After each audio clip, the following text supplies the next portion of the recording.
シリル、ちまき。彼らの名が歴史に刻まれることはなくとも、ずっとここにある。永遠にだ。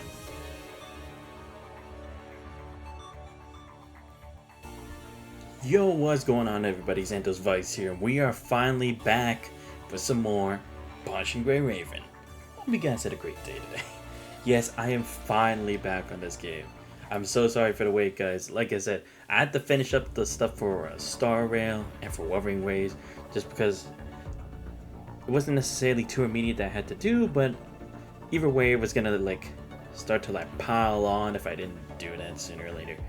So yeah, got rid of that out of the way, and now we're finally back on PGR. Where we last left off, we had done more of the interludes, and I think we also did an extra story as well, if I recall. I think it was the one with the ARU and for what's it called, Rosetta as well, which I actually found a good one, because again, it does more for the forest guard and everything. So yeah. But yeah, also gotta let you guys know in advance for this week, I will try to stream more that I should be doing, especially to get at least a bit more stuff done in a Metaphor and East 10. I'll try to do one extra stream for each of those games sometime this week. That's not just only on those specific days. And by the way, I will be doing the Metaphor stream on Wednesday instead of on Thursday, because Thanksgiving I'll be celebrating with the family, so probably won't really have time to focus on that. So yeah, today we're gonna finish the I think it's I had to finish the extra chapter, the hidden parts here, before I continue with the next stuff. So that's what I'm gonna do today, because fortunately I'm not gonna be able to stream as much as I would like right now, because I got work to go to tomorrow in the morning. So I was like, god damn. So it's I want to get enough sleep so that I can get ready for work, and then I can stream after work. What I'll be streaming then, I don't know. Maybe it'll be more PGR, maybe I'll be getting ahead more on the other games. But yeah, I'm gonna start with the hidden stuff real quick, try to get that out of the way. So it looks like we got 4 different phases here. So we'll go with EX02-1, Nanami and Mark. Wait, Nanami was actually here? Wow. Could not even tell.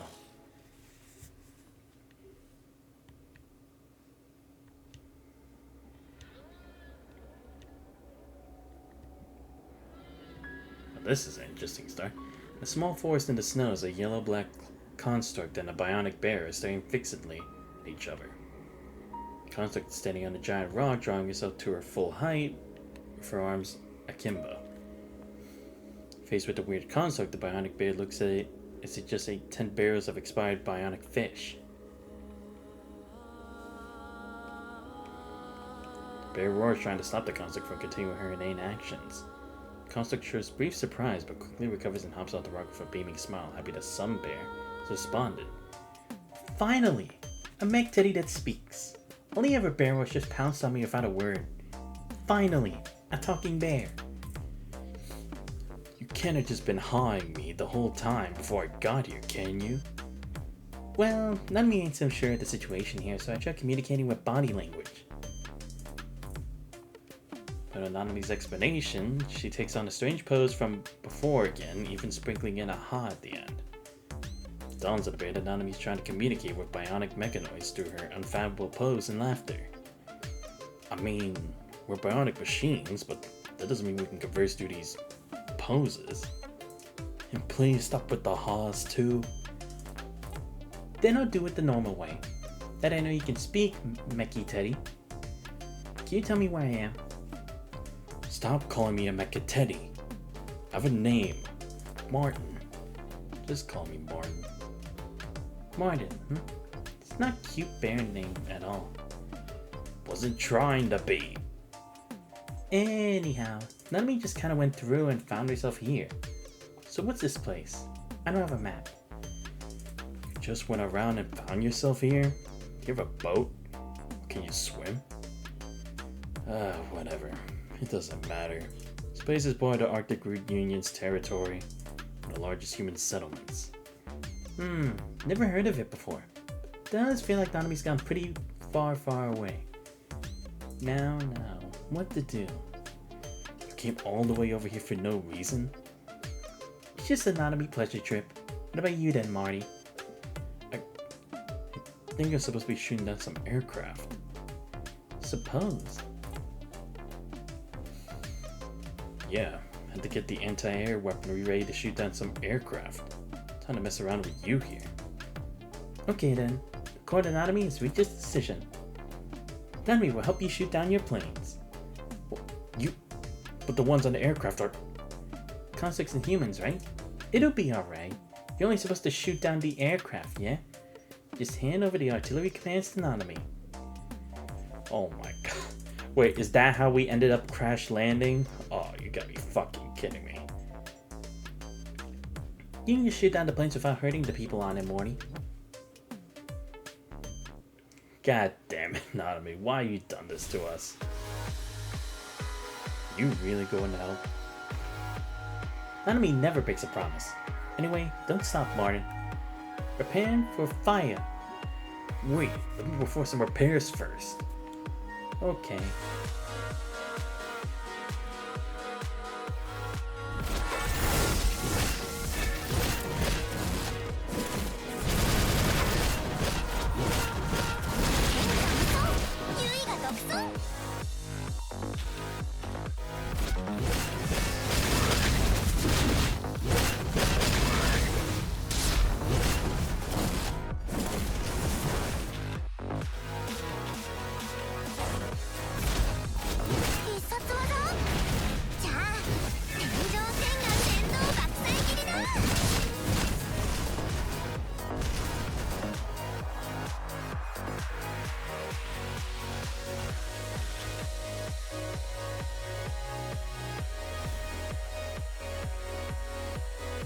Tap the basic attack button to launch a laser cannon.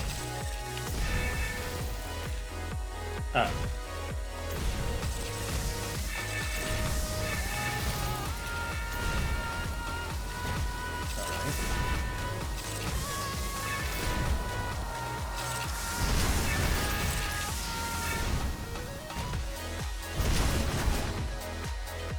All clear. Only the aircraft left now. I'll pray for you, so turn to Stardust. Well, at least that explains how I didn't die in the crash.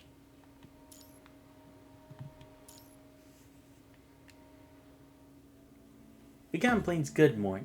Now what? I don't know. You don't? Enemy's help, Morton successfully shot down several aircraft that were passing by. I left a while ago to make sure the aircraft and the passengers were safe is now returned to Martin. The question puts Martin in confusion. I can't receive any commands from the mother frame. Do I even know what I'm supposed to be doing now? Receiving commands. Manny, are you a subunit under some big old mecha lecker? Nanami, you know your stuff. But I guess technically we aren't really subunits, more just Amberia subordinate but independent frames. So this Amberia is the mother frame you just mentioned? Yeah, all Arctic bionics come from the same production line. We'll have a specialized receiver device installed. This device allows us to receive the thoughts and feelings, the commands, from our mother frame, Amberia. We all have independent minds on paper, but we're made so that Amberia can expropriate our frames through her commands at any time. Shenando's aircraft was the last one I received. So, that Amberia has been controlling you all since, like, forever? Uh-huh. Before my receiver broke, I was just fighting against the ARU some sort of in a daze. But then the thing broke during the last retreat. Enemy season now. Bionics and the ARU are enemies, yeah? Well, more specifically, Amberia and the ARU are enemies. But I know little about the history of it. My receiver broke, I think I lost some data about us bionics. Huh. Let's put aside what kind of bone this Amberia's got with the ARU. If the bionics and the humans go wrangling their jangles around here, it'll just end in disaster for both of them. Okay then, enemy jury's reached a verdict. What kind of mess are you trying to make this time? I'll go find Amberia and convince her to stop making you attack humans. Do you even know where Amberia is? Don't you, Maddie? Don't think so. Location was part of the data I lost. Ah, fine. Then I'll just get everyone else to stop fighting instead. You just need to lob them receivers off, right? That may stop us from fighting with the humans, but why would you do that? Because I wanna.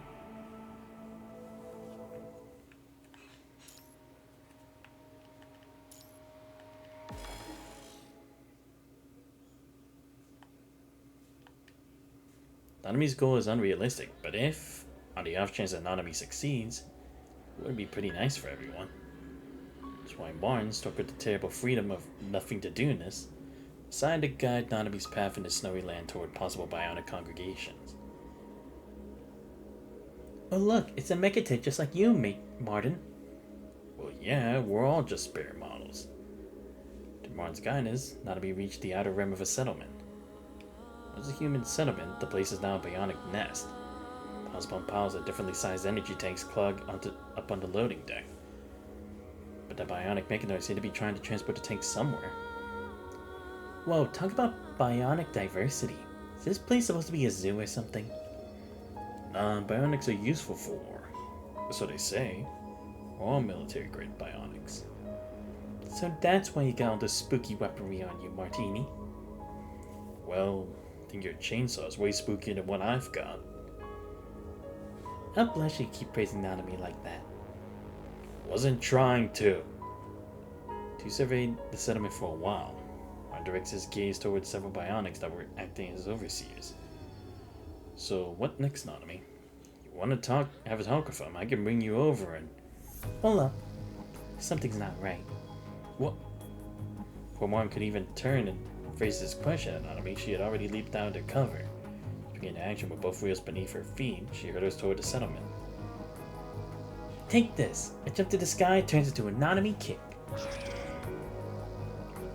Before anyone could react, the Nanami kick has already landed squarely on the pitch-black machine hiding in the shadows. What's that black thing? It's a corrupted. Round at everyone. Or you're punishing it.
I thought this place was free corrupted. Okay then, let's use our combo, Sleipnir. Sleipnir? Are referring to me, aren't you? Damn this corrupted. Whoa.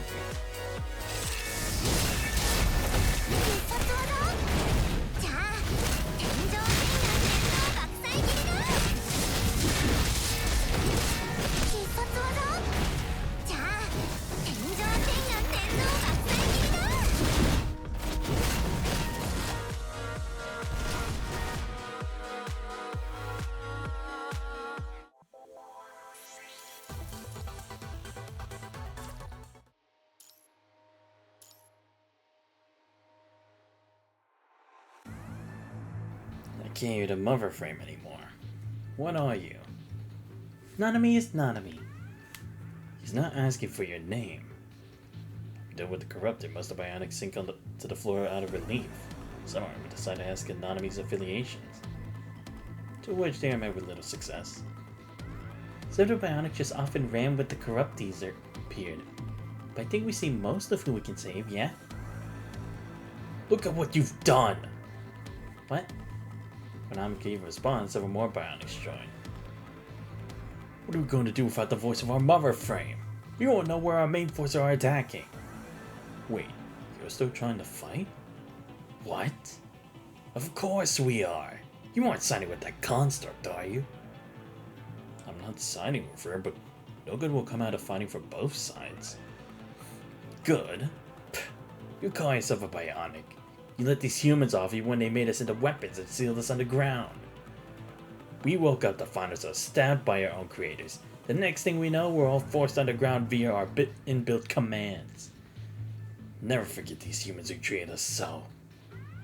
I think this info's not even in my lost data files. What was all that about? I see. You're one of the newer batches, huh?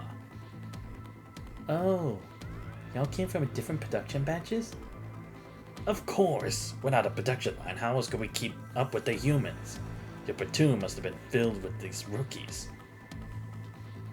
Whether you're an old bear or a new bear, you were all controlled by the mother frame until now, right? You don't understand. The mother frame shares the same goal as ours. We can feel what our mother frame feels through our receivers. We're willingly fighting for ourselves. Willingly? Huh. That Martin must have lost his related data files, but everyone else here should know about what happened to Amberia, our mother frame. Our mother frame Amberia is also a construct like you. Amberia is a construct? When the punishing virus broke out, ARU had some dying or terminally ill people sent into their labs for research. They painted it as an effort to go against the virus on the surface, but secretly, they're building their own weapons. After endless sacrifices, the ARU created what came to be known as humanoid hybrid constructs. The very first prototype was our mother frame Amberia. Huh. So, Amberia was a weaponized construct? Indeed. With the body of a mutant, every movement of her brought about destruction. But that's not the most terrifying realization when she woke up. She isn't the master of her own body. The higher-ups in the ARU are. Do you think a little girl could just accept this and live with it? Her unending anger coursed through her frenzied mind, shot through the receivers and flew into our processors. We never and will never forget the despair she felt. This is why. Which is why we still fight even without our receivers. You still wish to avenge Amberia, then come with me. Wait, some weird corruptors are still rolling about in the snow up ahead, just like the ones just now trying to corrupt you. It doesn't matter if we get corrupted or not. As long as we can wake Amberia and free her, we'll go through anything. Just trying to free Amberia from her nightmare.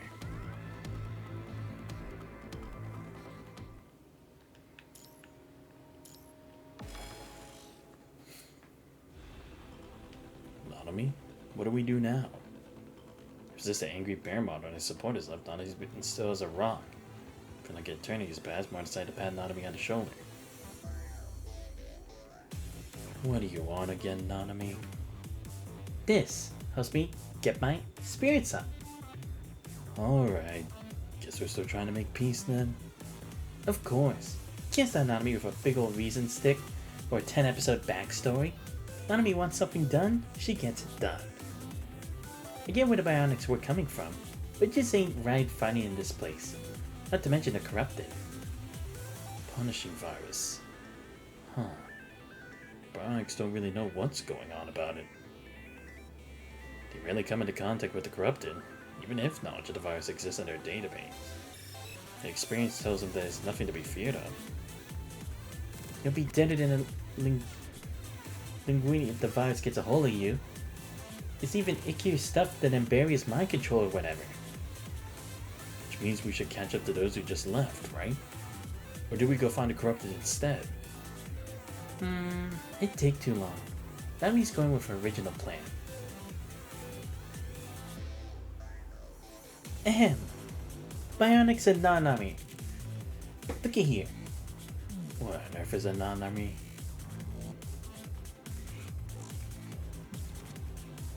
Omar and he has hit his head and forgot the whereabouts of Imperia. But y'all here must know something, right? Yeah, we do. Man. I'm gonna go convince Imperia to stop the Bionics from attacking humans. Then we can all go figure out what the corrupted are up to. But our mother frame, Imperia, she's always been in a slumber. I don't even know if you can converse with her, not to mention, we're staying behind because we're sick of fighting. Those who left were right. Feel the same anger inside. So you can't just ask us to work against them. But all the Bionics are fighting for Imperia, right?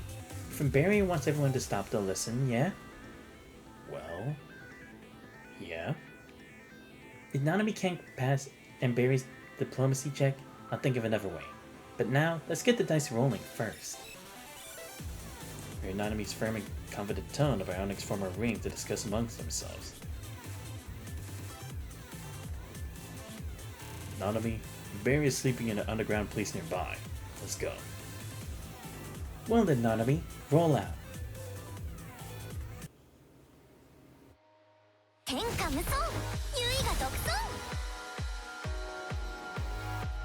Right ahead, Nanami. Wow, so many machine animals. They're the guards hiding outside the base, Nanami. Don't worry, leave it all to Swordmaster Nanami. I'll hit them with the blunt side of my weapon. I don't see a blunt side of your weapon.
We can't win.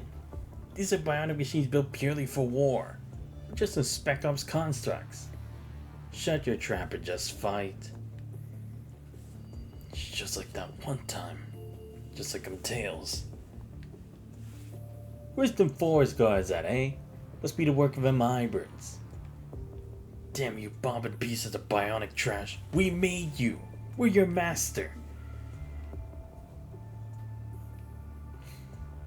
Well, I mean, to be fair, the humans aren't really helping themselves.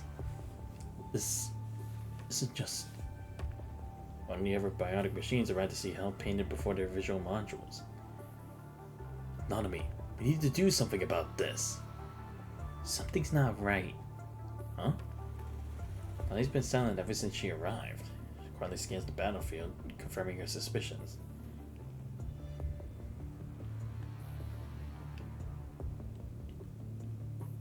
End of the line for me. Bionic Bear slams a fisherman onto the ground, but does not follow up with an attack. His claw remains hinged in midair, instead of dealing a fatal blow. Yet, another bear model ignores the hesitant bear and barges in, stopping and crushing the fisherman. Even the hesitant bear finds the gruesome and unbearable. There's no point in reproaching his companion. Ranges the claws once more and charges at the next target. Wait, is it maybe like one to corrupted's disguised as it? That one wasn't corrupted, Martin. Similar scenarios occur everywhere on the battlefield.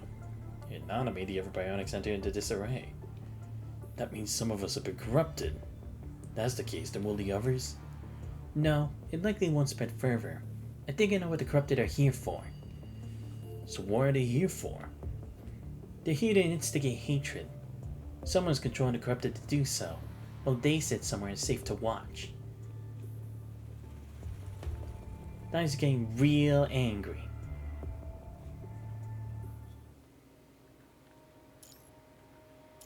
The black figure. You're corrupted. And you're corrupted. What's with that construct? I think I saw it in the files before. Reinforcements coming? Then we should get ready for a counterattack, yeah? No, Nanami isn't here to help you fight the bionics. What? It's a construct. Nanami dashes into the fray, defeating every corrupted that she sees. What stands in Nanami's way is met with a whack of her chainsaw and sent flying afar. Oi, Simon! What's with this construct glass? Why is she attacking our people? I think I saw it with the boss before. Some construct called Nanami. I don't need her name. I need a way to deal with that construct. I'm afraid only our very not present boss can handle her. Soldiers on the front line. Do you copy? Pull back immediately. Do not engage with the construct that just rushed in. What? What about our defenses? There would just be one or two openings. We'll be fine. Getting out of her way is more important. We'll cover for the openings. Diana, are the forest guard here? You captured that ATL. Xanthos and Rosetta will handle ATL. We've returned to support the front line instead. Diana's behest, the forest guard members charged at the battlefield. Taking care to stay out of Nanami's way, they rescued and incapacitated ARU members.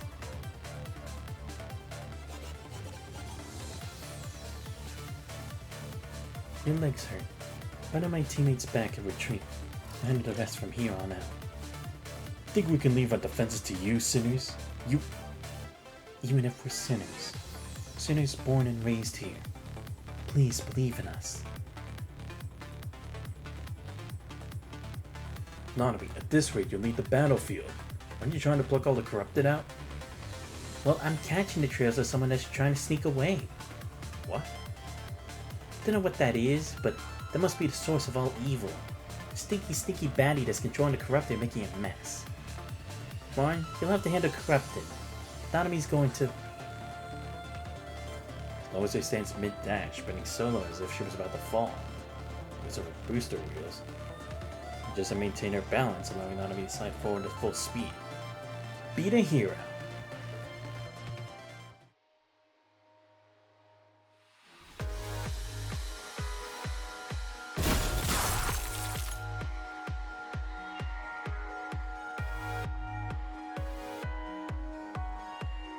Wow, I never seen someone running like that. I see, the Ascendants are behind us. Guess you found me out. That's enough. I don't want to talk to bad guys like you. Prepare to count up your sins. Leave this to me, Nanami. You go take care of the culprit.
What a bunch of rebellious clowns.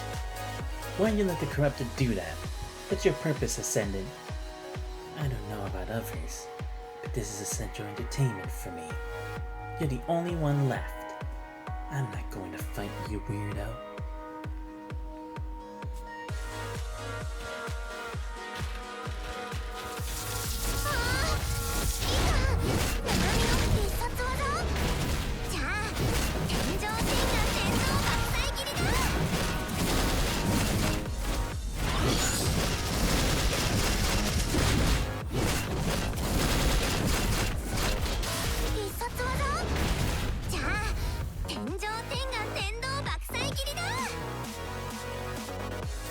Is that an explosion?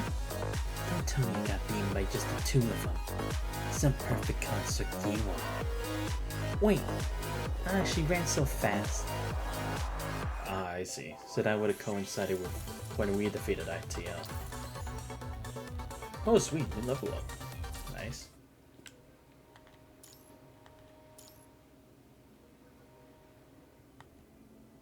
Keep fighting. Don't you ever fall back. Enemies retreat, the crowd to begin to withdraw. The battle, however, is still yet to cease. After war but a catalyst for hatred, or has its roots in something deeper. The wounds of war grow. The roars and war cries too. It's too late. Only of his mind done all they could to eliminate the corrupted, and in no way to stop this war. After all, who would listen to these outliers? Can but only stand far, bearing witness to the transients before them. Perhaps someone might have held an answer to ending this war, as it is not defeating the opponent nor running and leaving the problems behind. Instead, facing their mistakes made in that loathsome and horrible past. That's when I hear the voice ringing throughout the battlefield. It's Rosetta's voice. Where'd that come from? His communication channel somehow became connected. From the thunderous explosion in the distance, the apology floated over. Apology like a pity-breathing sigh, trailing with tears. The ARU and the bionic machines both pause. Slowly they begin to realize the meaning behind these few words. Why are you stopping? We should seize the opportunity and attack. It's all over. What? That's enough. You heard it too, right? And Barrier must have said something as well. You broke all our receivers. How could we hear Barrier? Even so, you must still be connected to her in some way. You must know what Barrier would have said at her final moments. That means Barrier is... Assassin realizes the situation through Nanami's words. Explosion likely came from where Barrier was at. As for the apology, it's be what Rosetta said to Barrier. Barrier? What? Wasn't Barrier supposed to be long? It's all my fault. Captain? Captain, what's... Just lay still, Wobbly. Stacy and Simon march out of the crowd. Down to me, they stand between the two conflicting armies. And Barrier was the greatest sacrifice of the ARU. She was the living proof of our foolishness in the past. The commanding captain at the time concealed Barrier in an underground base which caused the tides. The invasions that endlessly tormented the ARU. No. Or should I say, it's caused an irreparable gap between us and the Bionics. Cap, you hiding this from us the whole time? Just let that thing be? What if Barrier went like before? That's why I said she's proof of our foolishness. I'm just another gimboard like them old duds. Tyson's roar stops the indignant fisherman. We've both paid more than enough for the past. Do whatever you want with me.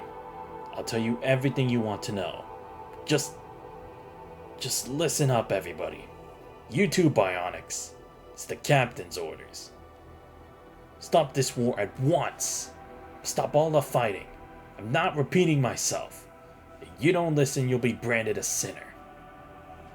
That ain't right. That's not what I'm trying to say.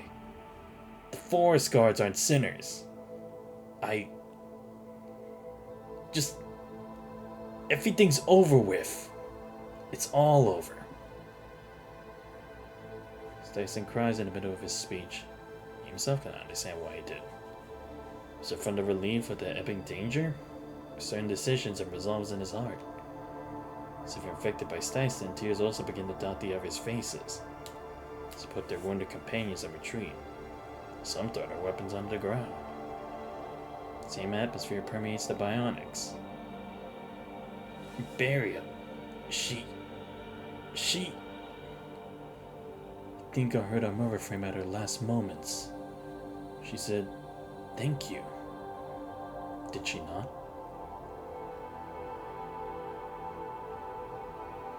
Juan's words break the dam in the bear's model's heart, who sends fists and curls up to cry.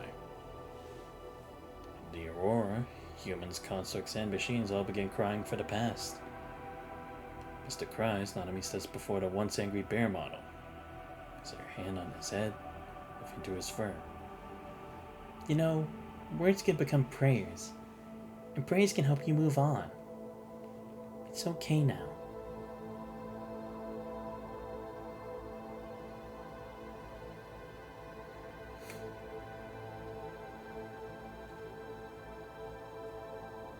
Bravo, muchacho. Perfecto. Sun rises like a fiery jewel above the ice-strewn sea.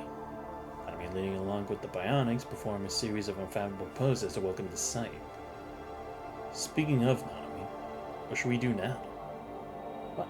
Hey, that's Nanami's question for you. Why did you all come over with Nanami anyways? You're not living with humans like the other bionics? Well, humans will probably say nothing about it, but so it was kind of weird living with the humans after the Imberia stuff, so... Do you all feel that way? Everyone here does. I see. Okay then, for the adventures of Pie Chain Sawyer and Nanami, I'll bring you to your wonderland. Really? Thank you, Nanami. Displaying the Nanami flag known as a chainsaw, she leaves one of the others behind. Nanami hops and the bionics hop. Just like a parade. But it's time for Nanami to make her move too. Santos, next time we meet will be... Ah, great. What's that supposed to insinuate?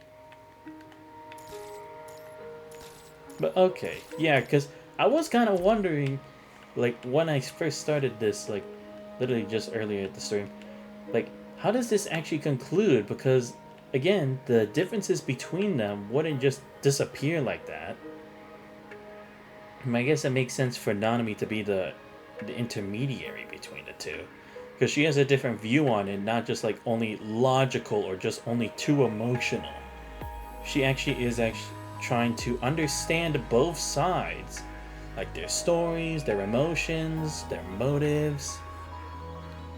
And even though she can be a bit carefree at times, heck, even a bit careless, I feel like she definitely is the best person to quell the situation. But cool. Alright, so now we get the new one. Newest chapter, last chapter. Yeah, because apparently it's supposed to be that after this, I can start the next chapter, chapter 13. Well, not that I can, but it's like, I should do this beforehand. So, Dusty Memory. Oh, this is a Chung Yu, right? Right, because he was talking about something at the end of the story, right? So I think. Last chapter, Kowloong Theater. Testing. Okay. Coin should be up and running. The processed electronic sound from a small machine on the ground echoes in the cramped carriage. Well, here's your pay for the information. Guess we should call this a deal. Anyway, I brought what you wanted from that ship. It's not easy to slip under the Grey Ravens. Fortunately, this intel isn't exactly top secret. As for the machine, it's essentially the same thing as the virtual training simulator in Babylonia. I modified the program to input memory data as battle records. Just use the program and the attachment to enter your mind via simulated combat to commence extraction. Due to the large amount of data, when you connect for the first time, your mind will be temporarily emptied to make room for the carrier program. I recommend you find a place to lie down before connecting. Hope my explanation resolves any confusion. Well, good luck. Look forward to our next collaboration. Looks like he really did smuggle out the data without alerting the elite soldiers in Babylonia. Looks like I should be careful around him in the future. Let's see. This button?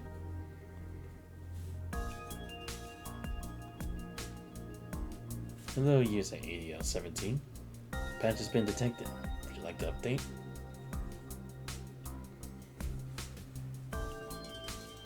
Complete memories erased by the caller now stored on this rudimentary machine. How ironic. If that's the case, then I can access everything about the past. Finally, I've made it here. Update program. There's fragments of memories that keep appearing in my mind.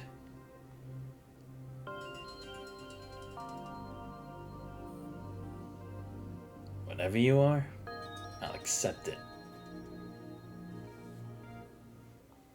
The metropolis of the Kowloong Chamber of Commerce, there is a corner surrounded by courtyards and old streets.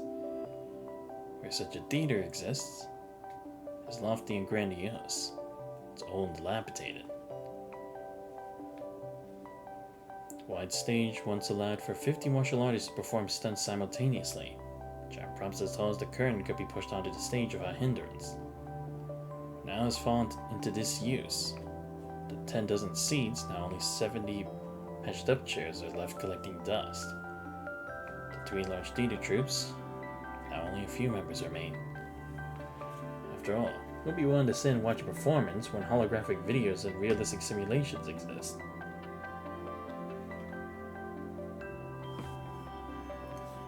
The feeble director sits on a shaky rocking chair at the gated theater. A pang of despair swelled over his heart. In order to allow you to move the rocking chair here, I use the only custodian left in the entire theater. The quiet, brawny man's life is a checkerboard of carpentry and bijou. But despite his monogamic commitment to the craft, skill is an unimpressive something. No one ever bothered to approach him for woodworking. So much like Yusheng, he stayed here. Like there were any reasons to leave the theater.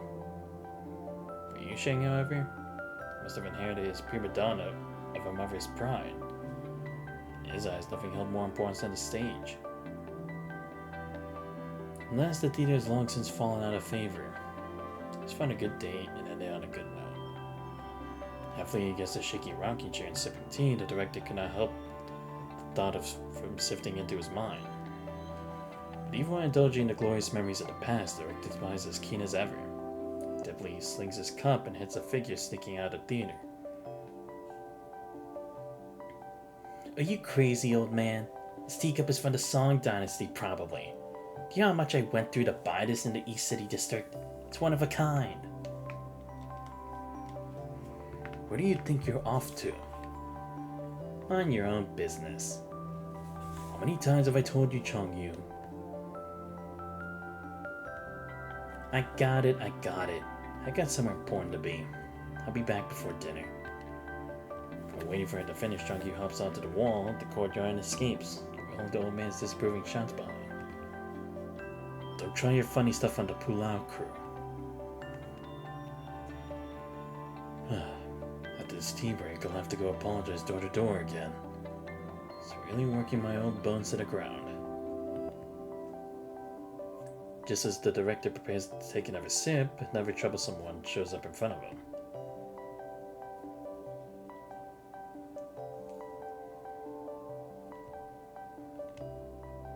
What about our regular?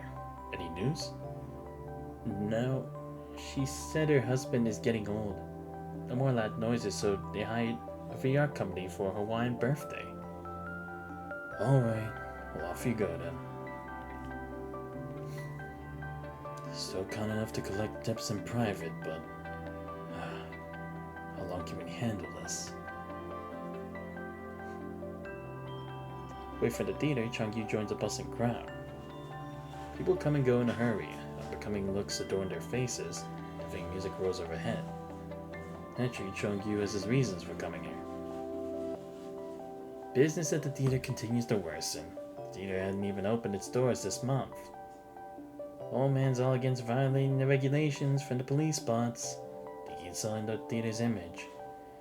We can't even feed ourselves. What's the point of caring about the image? He keeps going off about how if people and machines tolerate each other, society will become more peaceful. Machines don't care you got no food in your mouth, man.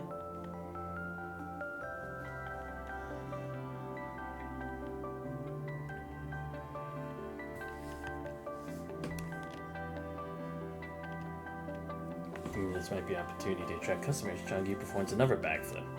He's behind, about to hand out flies from his backpack to the applauding crowd. Chong-yu has spent the last 2 months creating flies for this very reason. The old director thinks that going against the regulations beneath him, Chong-yu needs only take it upon himself.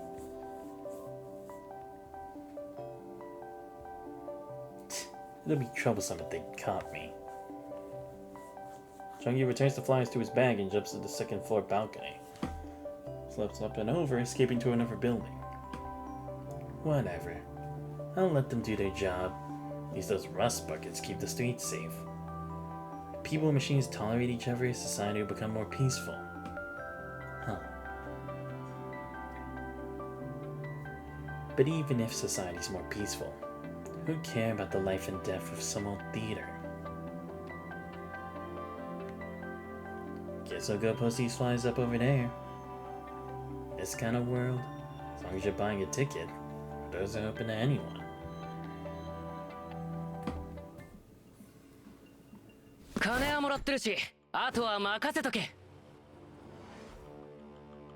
Lucky I have good legs. Better put it up high so no one can tear it off. They're transport drones. Seems to be more than them recently.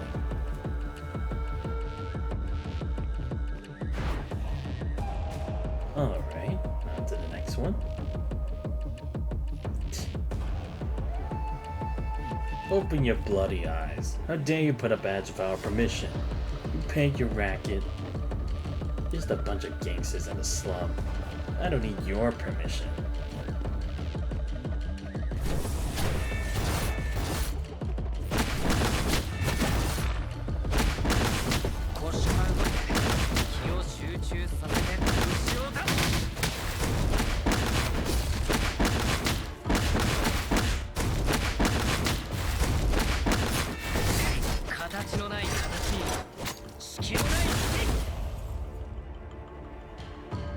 Hey, my bag. They'll teach you. If I ever see you around here again, I'll break your legs.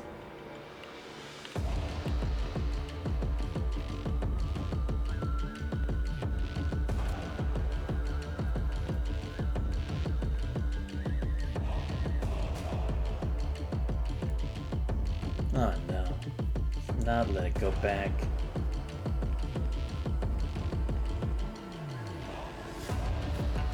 Lucky I got my hook with me.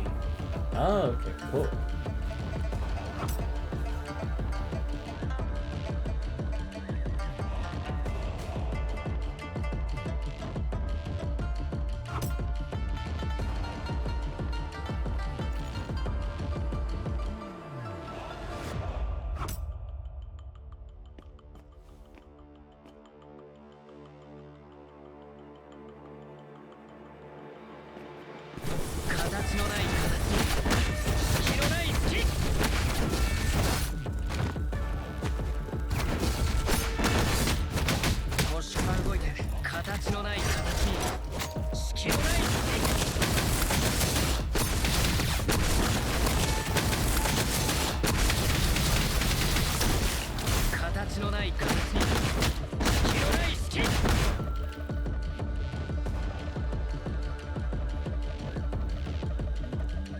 Better not go that way. There's been lots of landslide accidents recently.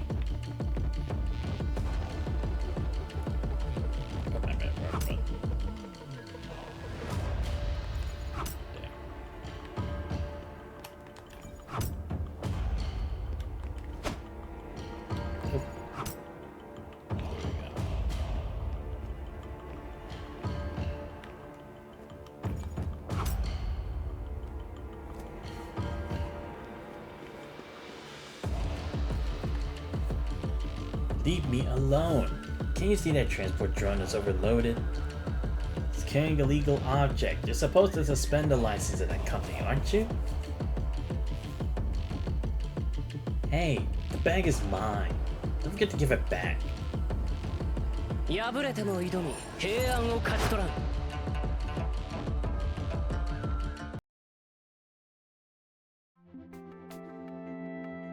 Take a receipt from Kowloong crew. She automatic stop. Ticket dispatched. Identification Chongyu, District 12. Suspected of 6 incidents of illegally damaging public facilities. Hey, not me. I'm the victim here. What is that hanging on the drone? Does it belong to you? Yeah. Here's your lost property. Oh, thanks. It's my duty to enforce the laws and regulations. Also my duty to help citizens in need. Harmonious coexistence with the people is the highest principle of service machinery under the jurisdiction of the Kowloong Chamber of Commerce, without exception. As for your alleged unlawful damage to public facilities, the disputing party chosen not to file a complaint. It has been formally dropped. According to the clarification of the party concerned, your damage needs to come from the need to help them. Even if charges are incurred, they're willing to bear the fine for you. Oh, wow. This is a formal notification. You're free to go. Thanks again. Why have you thanked me? For telling me this. You're welcome. Harmonious coexistence with the people is the highest priority or principle of the service machinery.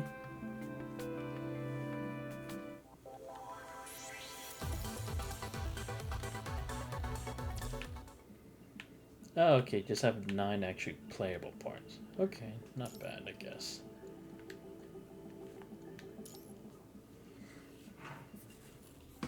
I'm back. So you do know to come back. It's not like I did anything illegal. I didn't say you did. Seriously, I'm not lying. Regardless if you did something illegal or not, you always go around jumping over rooftops. I did no such thing. I just fell is all. Wait here, go find you a tetanus shot. Oh man, no! We don't have enough money to buy another shot. You already knew that, then why'd you go off and be so reckless? Your food money for the second half of the month is all going to roofing repairs for your victims. Alright, then I'll just eat plain rice for the rest of the month. Now do ya? Don't be mad. This director gets even more angry. The director, there's a message for you. But the old celery answered the door. Yusheng asked for leave today because it is the death day of his mother. As he finished up his morning exercise. Did you finish it? I never fall behind on morning practice. I ran 50 laps around the stage before I left. Enough. Head on back. Still want a word with you. Alright.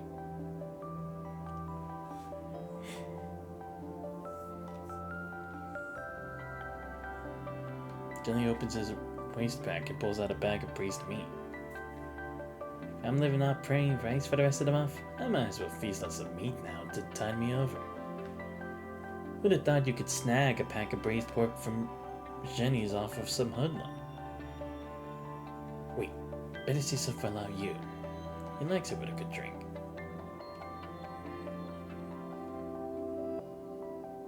Oh, hello there, boss. Long time no see. Right. Last time we went to your house to perform, but you had a cold and had to rest at the inner hall. Yes, of course, everything's still all ready for you. It's all there. Is your daughter's 16th birthday next week? I already have the calligrapher planned for the congratulatory message as well. What? Oh. It's okay, boss. No, really, it's not an issue. Don't feel guilty about it. We'll manage. You find yourself shocked. The theater depended on this order to live through the month. So it's cancelled. Should they be the final straw? Ah, I see. The younger ones wanted a VR trip to Mars to celebrate. It's okay, boss. Don't worry about it. For a theater trip like us, not performing for a day won't starve us out of house and home.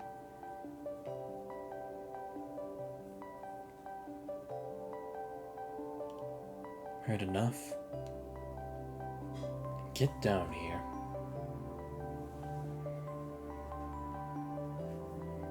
I didn't mean to.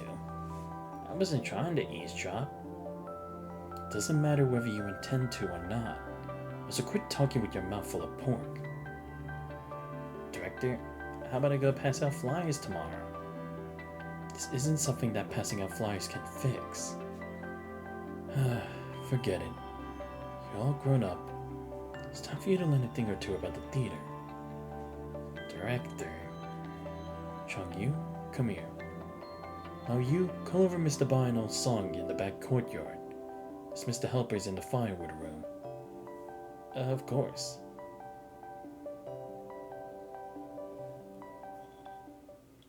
I object! Chung-Yu. I won't let this happen. Don't be so naive.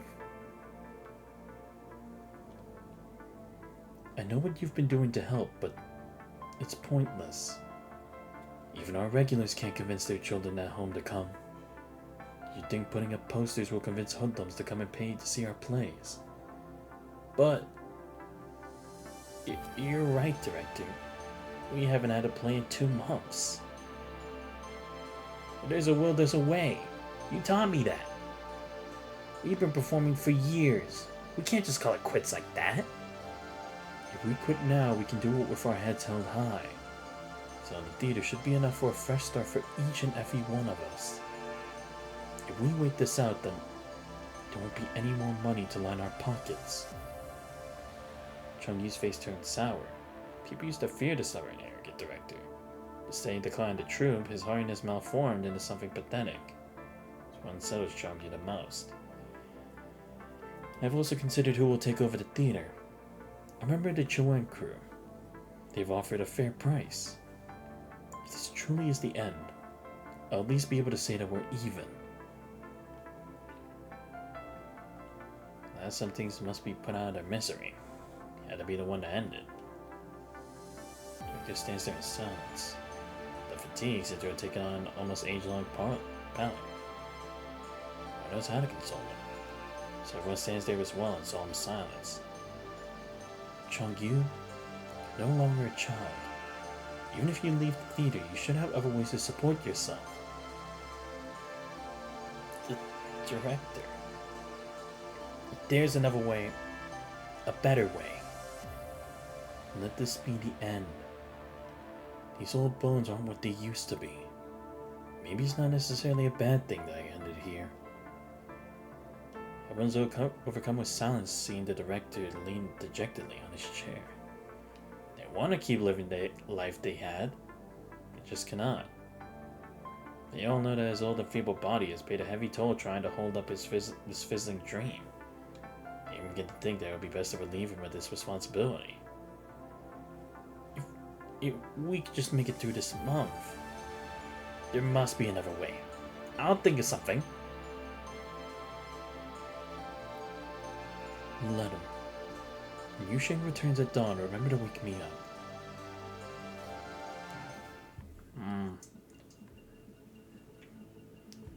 Yeah, because that did kind of, like, even in our reality, that was kind of the fear that, like, with technology, there wouldn't be people really going to the theaters anymore, or like to plays and stuff. But it's like, it's not as bad as it was before. But it's like, that's the current. Every birthday begins to break. Hayu gets up and washes up as normal, then moves to dried wood from the shelf to the warehouse.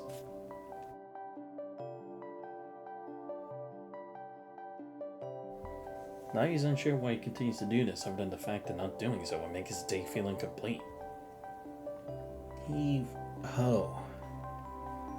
As he puts a piece of wood on his shoulder and raises his head, a confused Chung-Yu appears before him. What are you doing? You scared me. Oh, sorry. Need a hand? Careful. Put it off to the side. Hey, Lao Yu. Can I ask you something? What? It's just, I know you also take care of the equipment, so usually, what do we need to put on a performance? You still want to put on a performance? Don't worry about it. Let's just say I wanted to put on a show. Okay. 2 stereos, 2 platforms, 3 lights, instruments. Chongyu, what? Do you really want to put on your own performance? Sure, let's go with that. By the way, is Yusheng back? No, he hasn't been seen all morning. Director said if he's not back this afternoon, I should send someone to ask for him. Maybe something happened to him. I was going to sleep on the roof of Yanfei Hall yesterday. Streets were in chaos all night. I couldn't sleep at all. What could it be? The Kowloong crew was running up and down the streets yesterday. Might be that celebration on the radio last night. He takes the radio out of his pocket, just a frequency. As everyone waited at the edge of their seats, the world government's first zero-point reactor successfully completed its first test. The Kowloong Chamber of Commerce has decided to use this opportunity to host a citywide celebration. The reporter says they're going to invite the heads of the commercial organizations to host a banquet. Oh, Eureka! I'll be right back. Hey, where do you think you're going?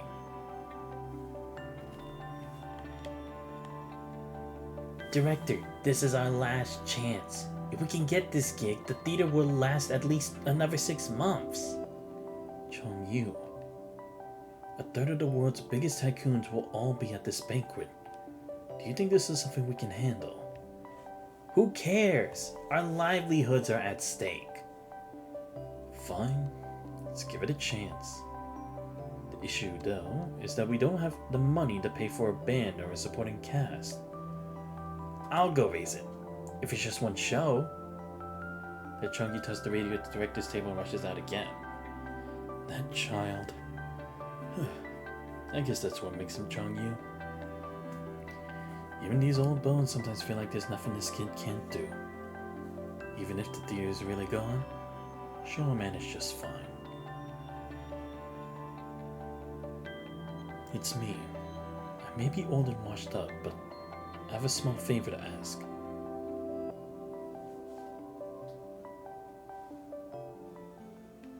The walls and eaves were not dilapidated, but instead covered in the highest quality of white plastic. The extravagance was classical, intricate friezes, vermilion pillars, and tiles of ceramic blue. Yet what truly made the spectacle was the long line of people at the gate of the theater, alive with the attendance and urging voice of the crowd.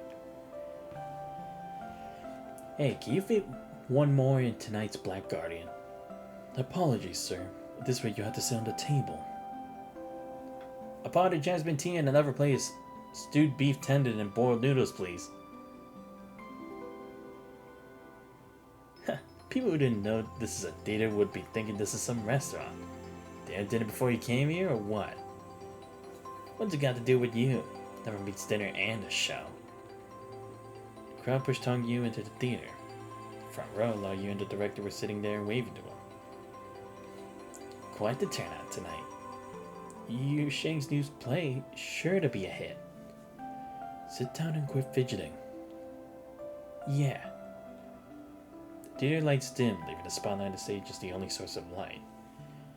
They said Yu Sheng, Mr. Bai, Liu Yuji. He stood there valiantly as if untouched by sorrows in the past. On that, the gongs and drums roared as the show began. Then back to reality. Preparing the equipment, creating the props, then calling Yuji and Mr. Bai back for another night of shows. As for the play, Yusheng loves acting as a scholar so much. Let's just do Mandarin Duck Pond. Liuji and Subai can be the supporting actors. Life imitates theater, theater imitates life. Wonderful. As for the cost, 4,500. If I can get Liuji and Subai to deceive each other, they should about cover it. Our man secretly settles the cost, and in theater, so does the old man. Alright, understood. Might be a bit reckless and unruly, but I'm sure he'll direct a good play. I don't have much time left. He's not my direct disciple, but he's a good learner. If you really plan on using the celebration to save the theater, I think it'll be a good choice to keep him after that. As for us and the others, we're too old and washed up. It's no longer our generation. In this world of young people, they should be the stars.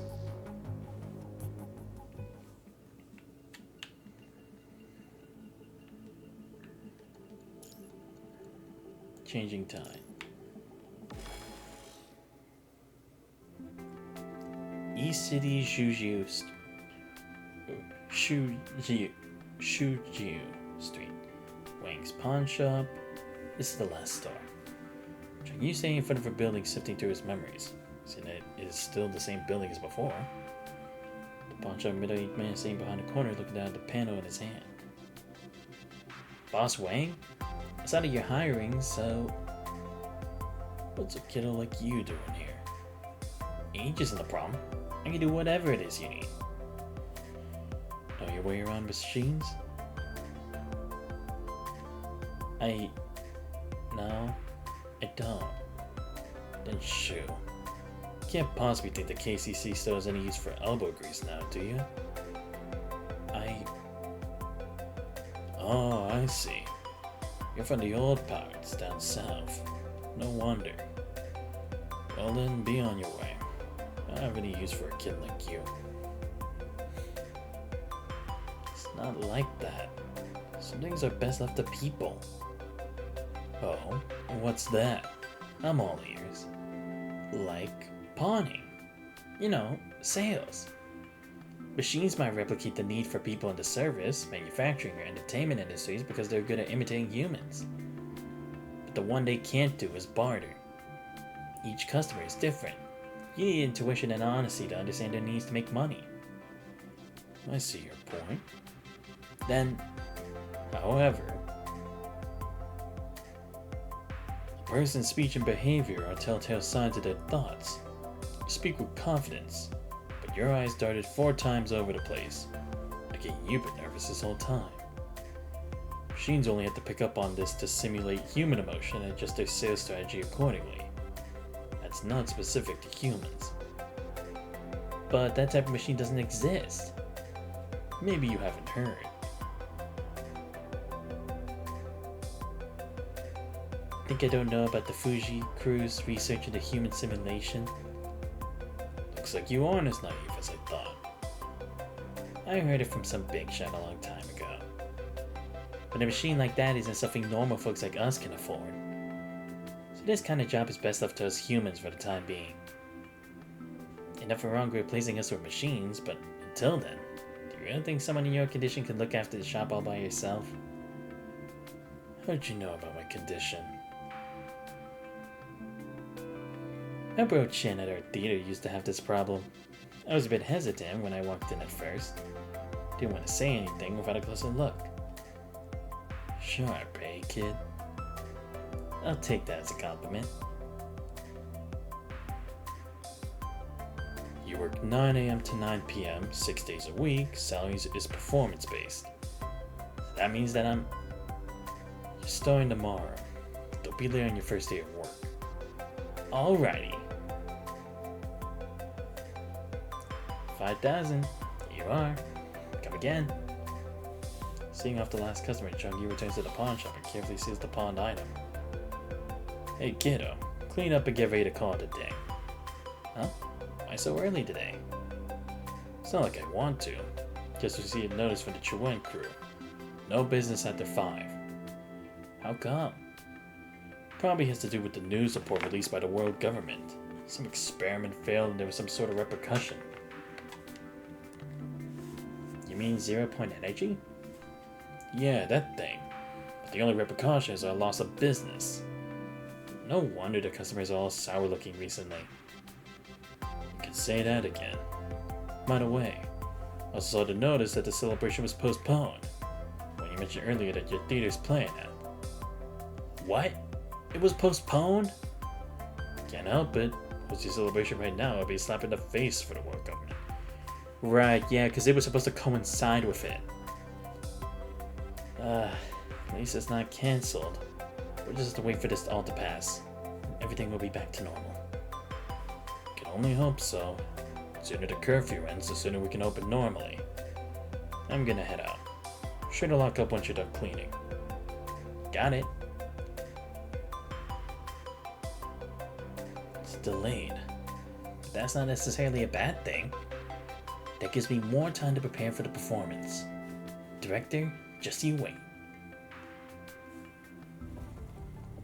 Boss Wang, what's going on today?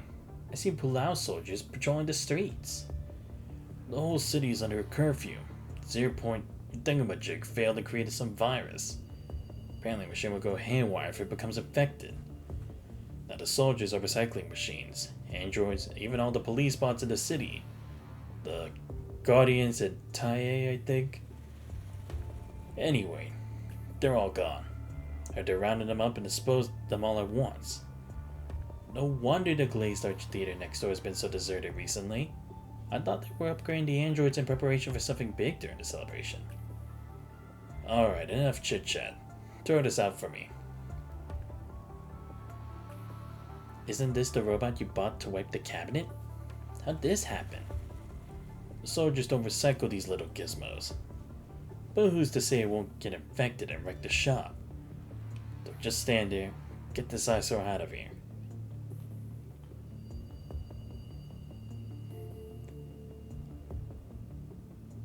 Tools that once brought many conveniences to mankind were now completely destroyed and randomly discarded into dark recesses of trash cans, mixed with food, scrapes, and other garbage. That's the way humans got their jobs back, huh?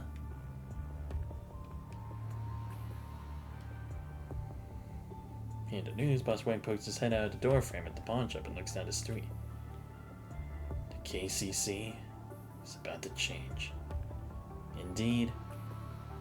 Indeed? What's a kid like you know? That's not what I meant. Here, take this. Huh? Didn't you already pay me this month? Cheapskate like you is giving me a bonus? Who are you calling a cheapskate? It's called running a well-managed business. You should take some notes. Whatever you say, boss. As long as you keep paying me. Still playing the poverty card. Get out of here. I'm closing up shop. Alright. Quit pushing me. I was on my way out.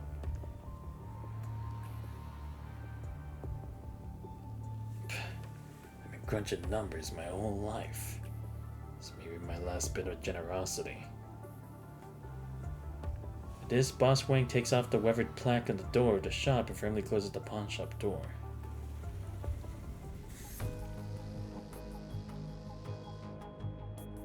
Up next, an emergency statement from the Kowloong Chamber of Commerce. The Kowloong Chamber of Commerce is still under curfew. Please remain at home as much as possible and report any emergencies to the nearby Kowloong crew immediately. Large machinery throughout the city has been recycled. Do not panic. The situation must be handled rationally. This is the Lord Danhao, the Beyond Crew official too. Chong Yu, where are you going? I'm just going out for a bit. Didn't you hear the broadcast? Are you really going out with all that's happened? Just one last step away from fixing all the props. Just wait a bit longer, Director. How are you still thinking about the celebration at a time like this? Celebration isn't what matters. I just want to get the Kowloong Theater up and running again. Chong Yu. Almost there. Up next, emergency statement from the world government of Punching We face an unprecedented danger or disaster in human history. Science Council has launched a comprehensive investigation, and the Star of Life is actively seeking a cure. Throughout the streets, the world government's updates on the Punchy virus being broadcast in real time. The once prosperous KCC is now long gone. Only a few pedestrians are watching the broadcast. Made it. What? It's closed? What should I do now? It was open yesterday. Damn it! There aren't any shops nearby that can repair old equipment. Hey, punk. Today's our lucky day. You guys again? Who are you calling a punk? Leave me alone. I'm not in the mood for this right now. What are you saying, tough guy? Don't you know? I got a bone to pick with you. I'm gonna make you suffer today. Most of the police cyborgs have been disposed of, and the Pulau crew are busy with the plaza in the East City District. Who can save you now? Fuck you. I don't need anyone's help to take care of you guys. Don't you want to fight? Bring it.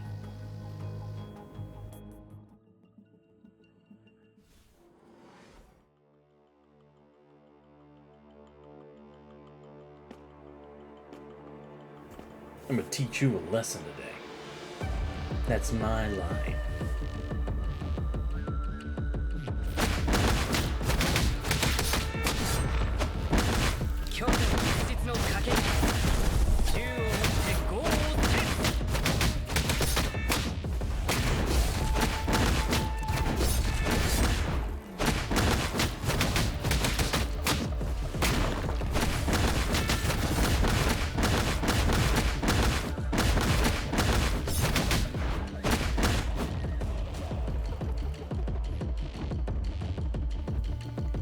Look, he was carrying this. Get your hands off my thing. Come fight me. I dare you. Who cares? We just want to bring you pain. Take it away and smash it. Fuck you.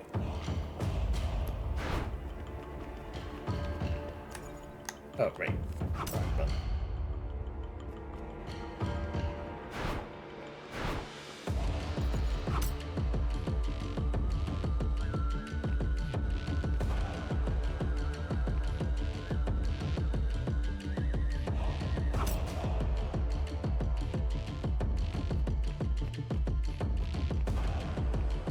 Stop!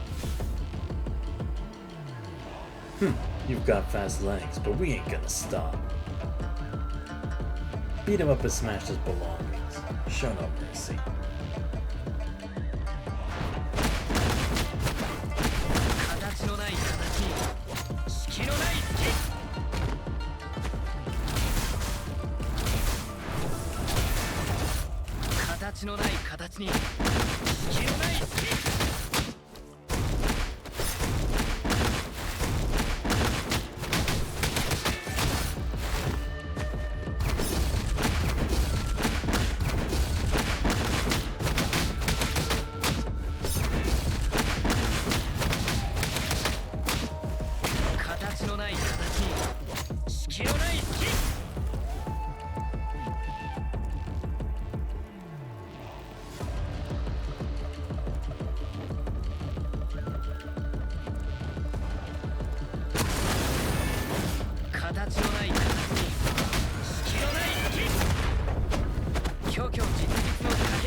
Anyone still got a problem? You're lucky that my props didn't break. 破れても挑み平安を勝ち取らん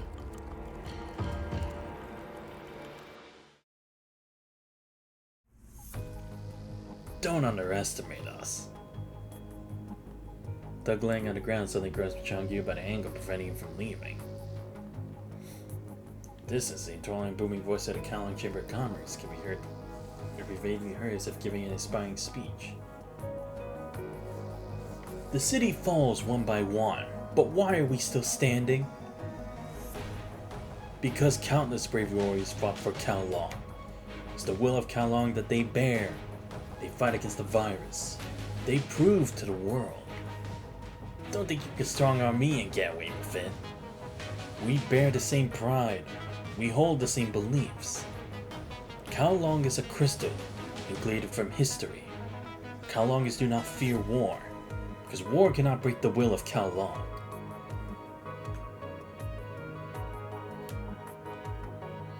With Kowloong my butt, life has already been so difficult for everyone. Do you think this will of Kowloong can return our theater, our lives, back to normal?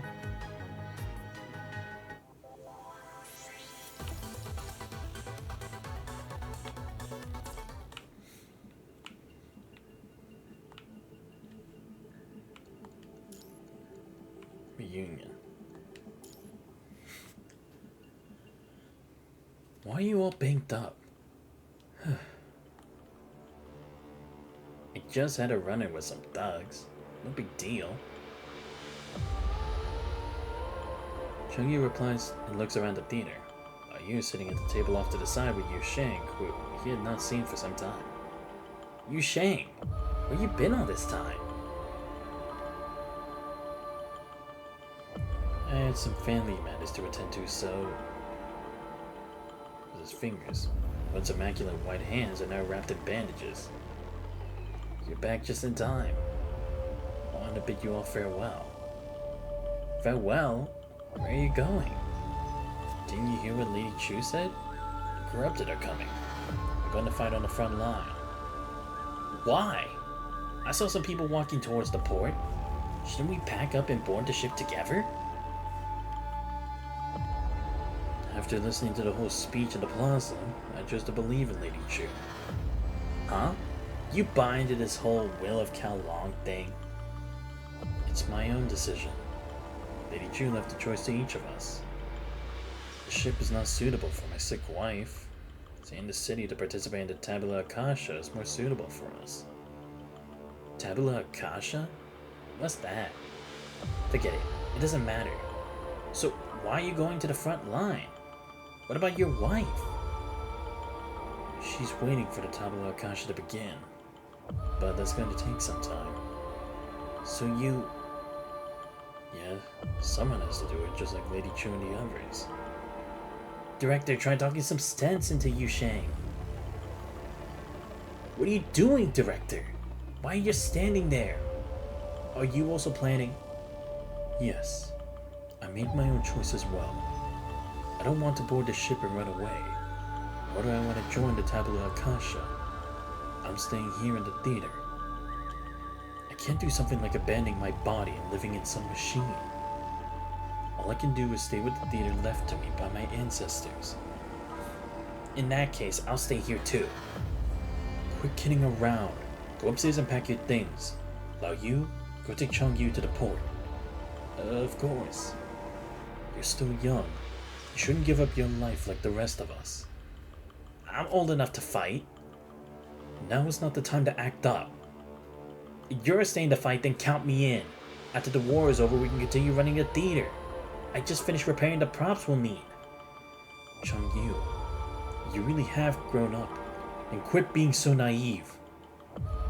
I didn't have the heart to say it, but I sold the theater a long time ago.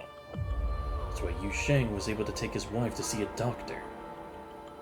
But who could have imagined something like this would happen before she was cured? Just a child can't possibly understand the cruelties of war. We might not survive.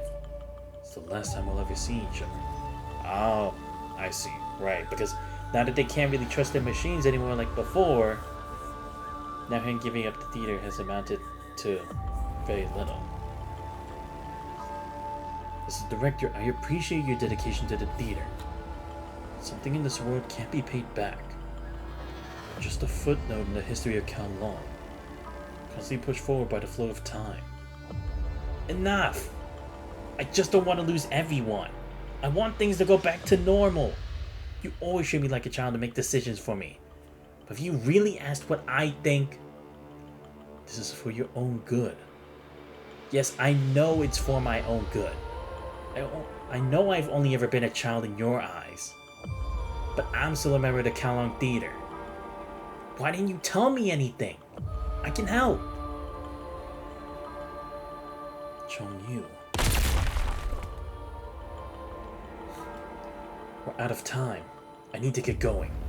Care to see me off? The room falls silent. Shang smiles and walks toward the gate of the theater as Chong-yu and the others follow him out.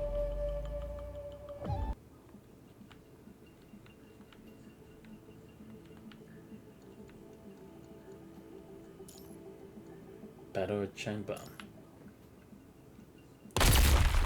Deafening explosion rumbles outside the city. Chong-yu standing in front of the theater, watching the Kowloongers flee toward the port or head toward the grounds for Tabula Akasha. Shang is standing at the end of the street. He bows toward the theater, then turns to exit the city with a gun holster on his back. His huge rifle is all the more apparent hanging on his thin back. Chong-yu stands there like a pillar, holding back tears. The director comes up from behind him and gently puts his hand on Chong-yu's shoulder.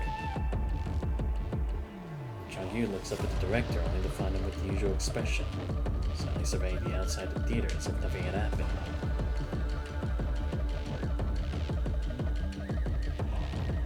Look up! Suddenly, Liu breaks the silence of panic. Look up to where he's pointing, several fireballs are flying into the city. Kowloong's air defense fires missiles with a loud roar to shoot down the fireballs, however some of the fireballs still manage to fall into the city.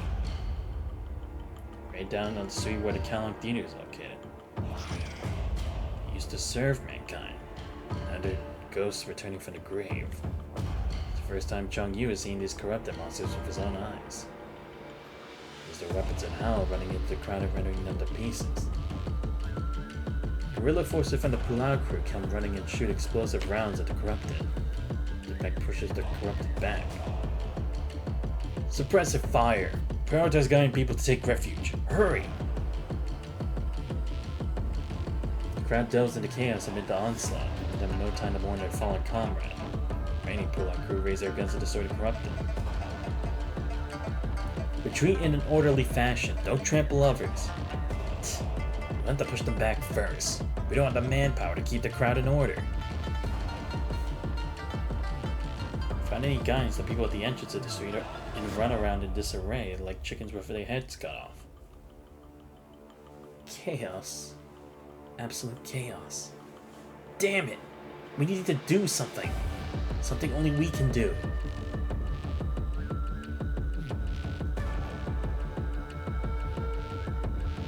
Seeing this, the director turns and walks toward the stage. While he's puzzled look, the director picks up mallets and pounds the dust-covered drums. Then comes the second one, which is stronger than the last. Third and fourth, the director rapidly pounds the drums. These drums spread throughout the street, suppressing even the chaos outside. It's been a long time, old friend. You and Lao Yu share a glance. Lao Yu joins the stage. Lao Yu brushes the dust off a box, takes out a ziffer and clapper, then Chong Yu takes the center stage.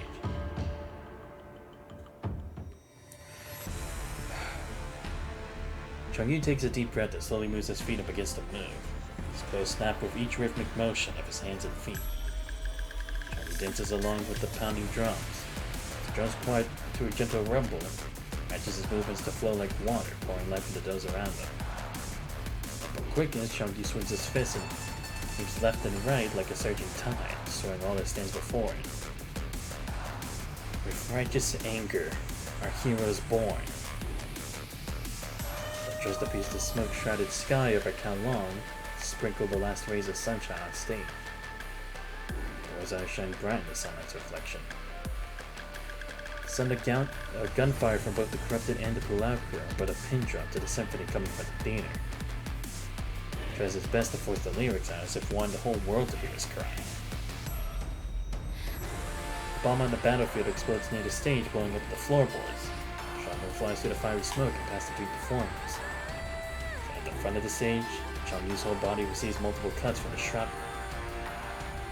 Closing the director's hands and Lao Yu's chest, causing blood to seep through their wounds. They continue the performance if immune to the pain. Each pounding of the drum, the director's hands drip with blood. Lao Yu, ignorant of the pain, plugs his ziffer and sways with the music. Yu continues to flip across the stage, slinging his blood on the floor without care. Aloof to pain, to death, once just deserts.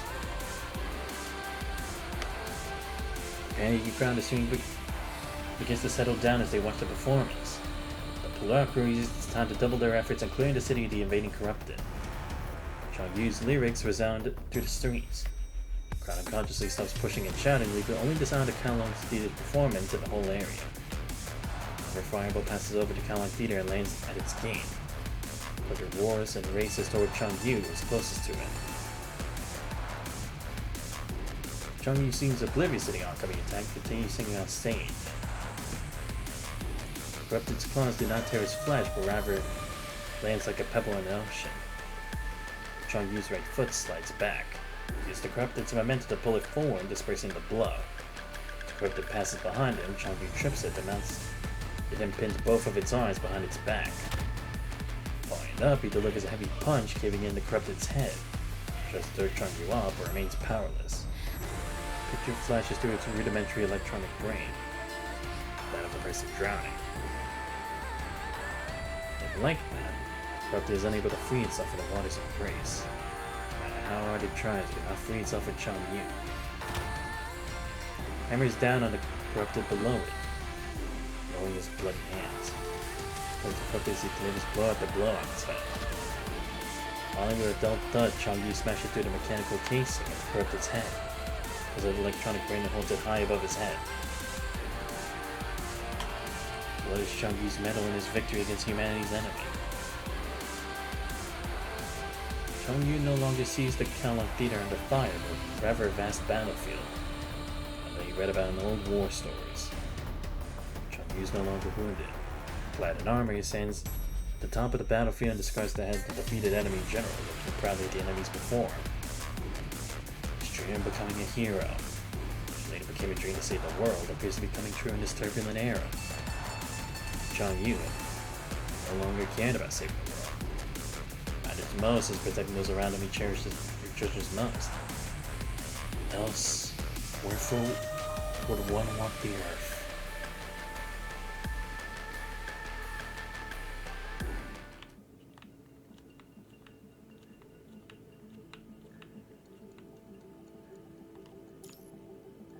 Disconnected.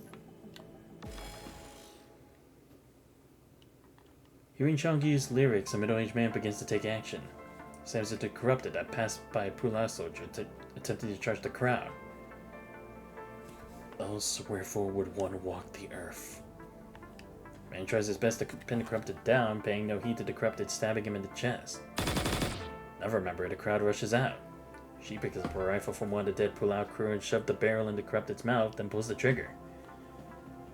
Even after emptying the clip, she's still standing there with her finger on the trigger. The Pulau soldier comes up to her. That's enough. Explosive rounds had long since obliterated the Corrupted's head, leaving nothing but bullet holes deep in the ground. In their words, she kneels down on the ground and weeps solemnly over the man's body. He gave his life to stop a massacre. The performance over, the director takes Chong Yu and Lao Yu onto the street to help the Pulau crew organize the crowd of people. Calm down, everyone. There's no cause for alarm. Walk this way. We repelled the monster's air raid. Please hurry up and retreat in an orderly manner. This way. Thank you. It's all right. This is our duty as members of the KCC. Just as orders gradually being restored to the crowd, a loud noise is heard nearby. Old Chen and Zhao, let's go have a look. Everyone else stay here and protect the people. Director, I'll go and have a look. I'm the fastest one here. I should be of more use. What? No, wait! Before the director could finish, Chong Yu disappears in a flash. He's kind-hearted, but it's too dangerous. I'll bring him back. Thank you, then. If you wouldn't mind.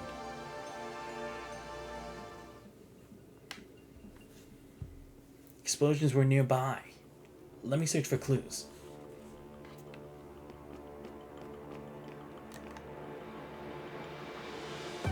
These messy, sharp blade marks don't look like they were me.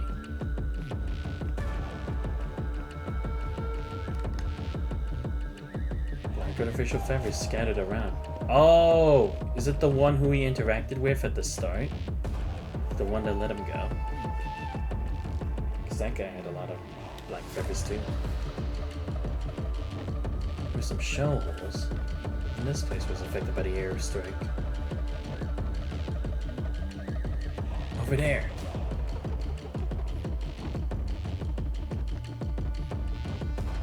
Corrupted corpses? Damn it! Is there any survivor left? Wait, there's someone next to the corpse. Why are you here? Yu Shang! You're hurt. Stop talking. I'll take you to the medics. They can heal you. I know my condition too well. It's too late. But I don't regret my decision. I managed to hold the enemies here. They won't be able to harm the Tabula Akasha. Yu Shang, you please take care of everyone in the theater. Yu Shang! Punishing one after another. Do you have to take every precious thing of mine? As an individual, I can't do anything. I've had enough.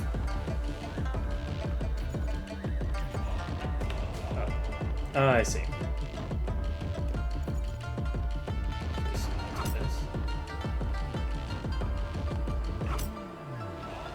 Oh, it is. Damn, I figured.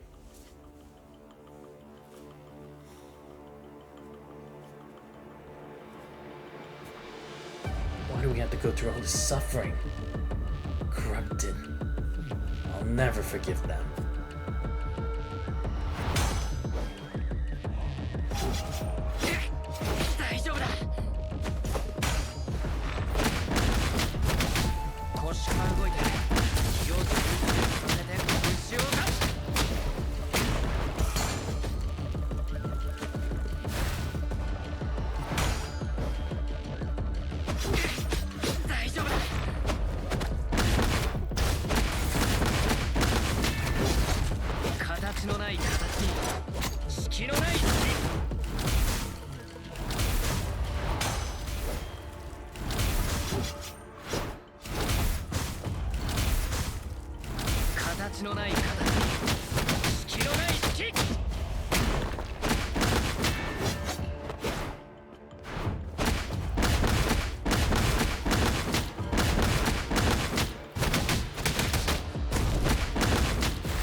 Oh my god. No. Ah, fuck. Shame. Everyone. Wait, was I supposed to lose a... Get out of here, monsters! As the corrupted is about to put an end to the exhausted Chong Yu, the police soldier chasing after him finally arrives at the scene. Here you are, sir. To the side, Lao Yu reloads a rifle and hands it to the police soldier. Explosive rounds continue to decimate the corrupted. The Kowloong crew member takes a frag grenade from the bandolier and hurls it over, managing to protect Chong Yu and fall into the ground.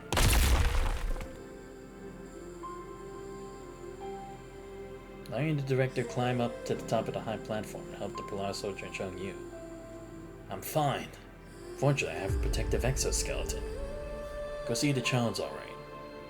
He should be fine. Thank you so much. Just doing my duty. The war still rages on. I need to get going. Alright. Here's to meeting again after the war. Me too. Director, let's go. The war has displaced us. Chong Yu is still young. He shouldn't have to endure this pain. Sorry, kid. It's the last time I make decisions for you. Guess I just can't trust human creations. Now you, send him to the port. I hope we'll buy him some more time. Director descends the platform, collects Yu Shang's body, and slowly returns to the Kowloong Theater. While he watches the director slowly disappear down the street, raises his sleeve to wipe the tears from his eyes, then walks toward the port with the unconscious Chang Yu. Smoke from the war covers the once prosperous city, disconnecting the people of Kowloong from their future and their past.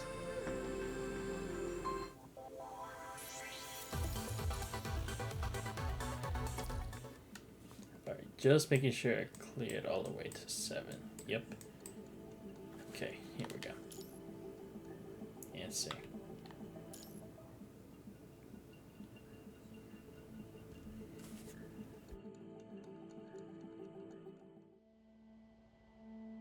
Record ID HXGA21243 Kowloong. What's this? In response to your request, I will explain the breaking point of it all. This recording should be sufficient enough to answer your questions. What do you mean by questions? Regarding everything you have to do. Everything necessary to realize the goals of the Ascendants. As my original master once said, history is a mirror. It should serve as yours. Maxine, let me take a look then. Let me see what you wanted to show me. This is weird. I don't remember Luna being in this form of an Espener. But the sunlight being unable to penetrate the thick smoke covering the battlefield, it turns heat still is an affront to the people's minds. And this ocean of bullets and debris expands as far as the eye can see. The exoskeletons of fallen comrades laying fragments throughout the calamity, covering flesh and blood still fresh with heat. Explosive rounds buzz as they fly by. Even the explosions still burn their faces. Human bodies mixed with machine fragments rain down, splashing onto the soldiers' feet. Corrupted surge like waves, treading all that stands in their way. Twist around, pierce the waves, sending ripples through the sea, only to disperse as the waves surge forward again. Soldier drops his overheated firearm and takes the remaining 3 grenades from his bandolier. Is it fear that travels over from the finger to the safety pin? Unlikely. For word, as a soldier, one would never follow Lady Chu on the front line. Silently counting down the detonation, only one thought remains. Destroy more corrupted here. The next moment, corrupted overwhelmed the soldier. He was less than 170 centimeters tall, even as his exoskeleton suit. Foremost, the corrupted could crawl to their feet, another barrage of bullets destroying them. As the corrupted overwhelmed Kowloong, the people pick up their weapons and continue fighting under the same belief. Protect their homes and compatriots. A while ago, the corrupted attack has slowed down thanks to the efforts by the frontier soldiers, but that's the best we can manage currently. Dense cables line the walls of the oval room, leading to a supercomputer in the center.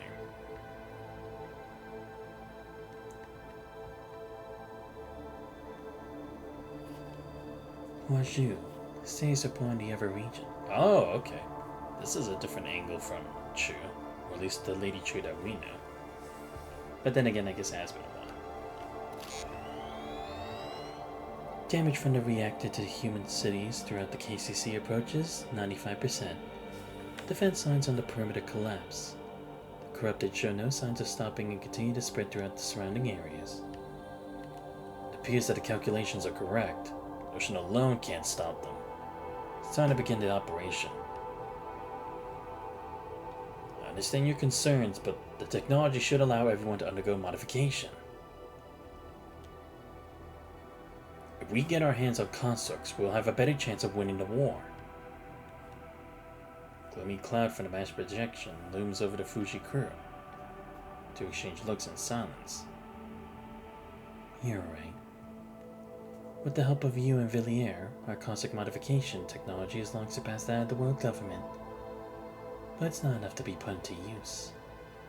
Our technology is not exactly construct modification. We solved the bottleneck issue through structural simulations. But cheating everyone through the biocompatibility test like this will never breed the right path. You must know the side effects of the prime infector constructs, don't you? Our citizens should not have to bear this kind of risk. You're right. Alright, let's convene with the other officers. Understood. One more thing. Is it about Villiers? Yes. Villiers hasn't been seen since he was last alone with Hua Zhu for half an hour that day. He couldn't even be found in Hua Zhu's data lab. That hasn't happened in the several years since his return for the Science Council. Considering he is one of the developers of Hua Zhu, this does seem a bit peculiar. I see.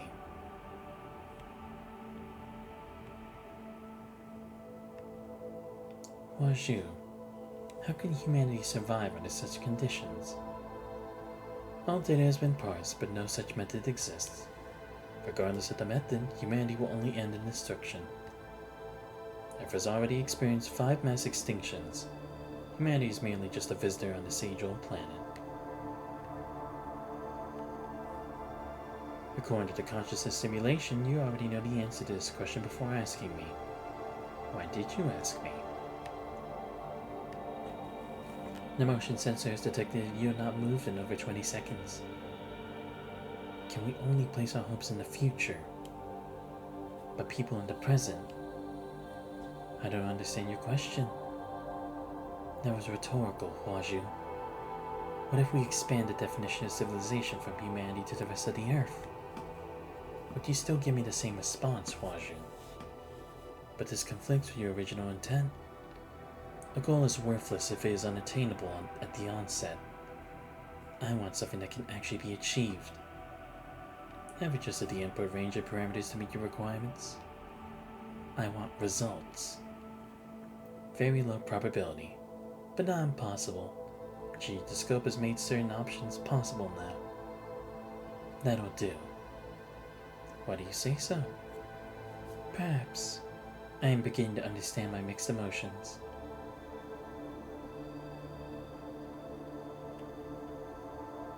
Class A access detected. Authorizing identity. Fuji Crew, Villiers. Welcome.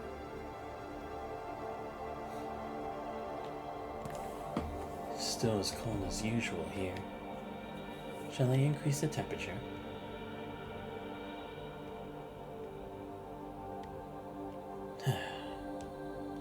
Hua Zhu, you shouldn't be like this. I used everything I learned at the Science Council to create you. You're the pinnacle of Gestalt technology. There is no truth in history, only interpretation of future generations. The history of everything ends in destruction. But you are perfect. You should not share the same inescapable fate that humanity faces.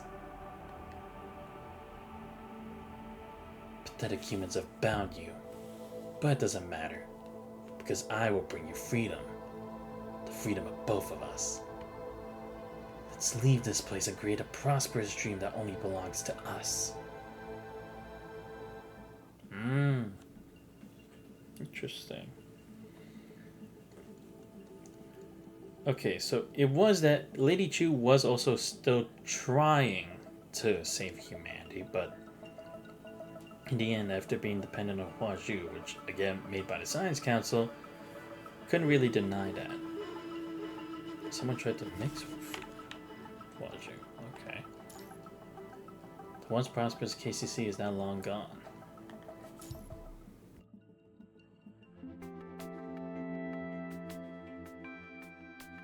Is anyone willing to carry out this mission? I'll go.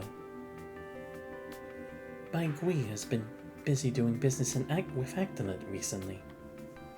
Indeed, Wei Yuan would be more suitable. Sending others over to the world government would turn exchanging words to exchanging blows. Hey, that was ages ago. Stop bringing it up. You have yourself to blame for fighting with Cosmos Industries for 3 straight days and nights, Li Yanshan.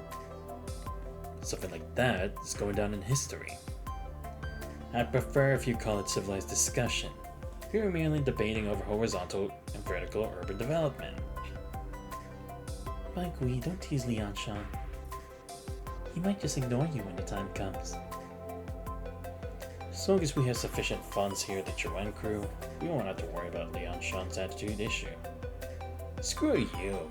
It's an insult to our professionalism as members of the Baja crew.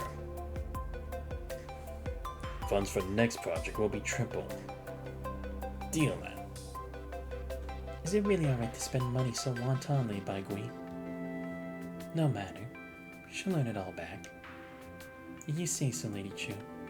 Well then, I'll go back and get ready to leave. Wait, take this. It's a long way to go. This gadget can replace me and give me your periodic maintenance for your prosthesis. Oh, it's this thing again. Don't worry, I've improved it. Won't burn your external humanoid brain anymore. Also reduce the power consumed by the nerve link with your prosthesis. Should perform better than last time. Alright, fine. My prosthesis may have cured my disease, but sure is a pain to repair. That's the price you have to pay. Alright, you're dismissed. Have a safe trip, Mo Yuan. Check 1, 2, 3. Okay, I can hear you. Communication established. I finished negotiating with the world government. The mission went according to plan. But there's one thing they haven't made public. And that's the failure of the zero-point reactor experiment. I've got a bad feeling about this. No cause for alarm, though. Ranchers are known to be wrong on occasion. I'll return to Kowloong once I get more detailed information. Wait for me. Lady Chu, the zero-point reactor is more dangerous than we thought. Its failure gave birth to a strange virus, which is being referred to as the punishing virus by the world government. Oh wow, they're hiding her face? Wonder why that is. Namely, mankind's punishment. This virus infects machines, turning them into monsters. I'm not sure if it will affect my mechanical functions. Don't worry, I'm on my way back now. But before I return, be sure to...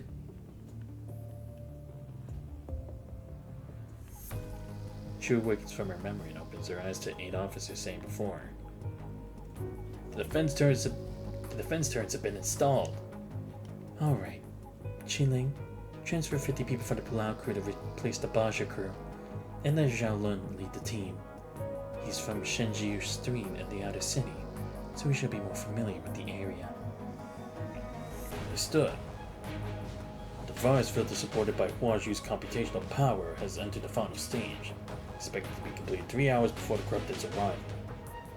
To ensure safety, give priority to ensuring that the people in the city will not be infected by the airborne punishing virus. Understood. Supplies that will be distributed to each city district have been prepared.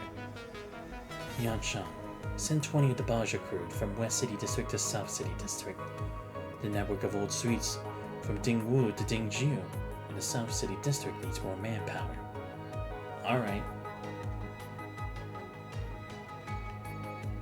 Chu's officials serves as the backbone for the Kowloong Chamber of Commerce. The original personalities work like gears in a machine, performing their respective duties and supporting the operation of the city of Chu.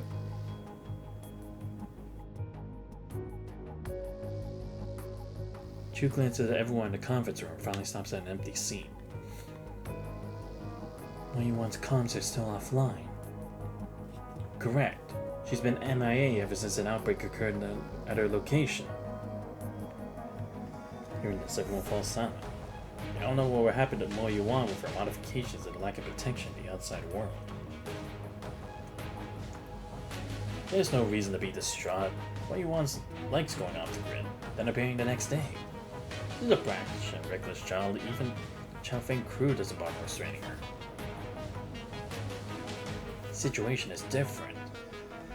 Leon Shan is right. The situation is different. I sent the frontline battle reports to all of you. This is the reality we are about to face. However, as Dan Hao said, being distraught won't solve any problems.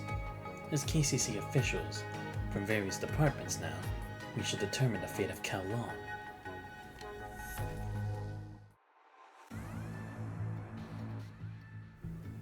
Next, an emergency statement from the world government on the punishing virus. Face an unprecedented disaster in human history. Science Council has launched a comprehensive investigation. The Star of Life is actively seeking a cure.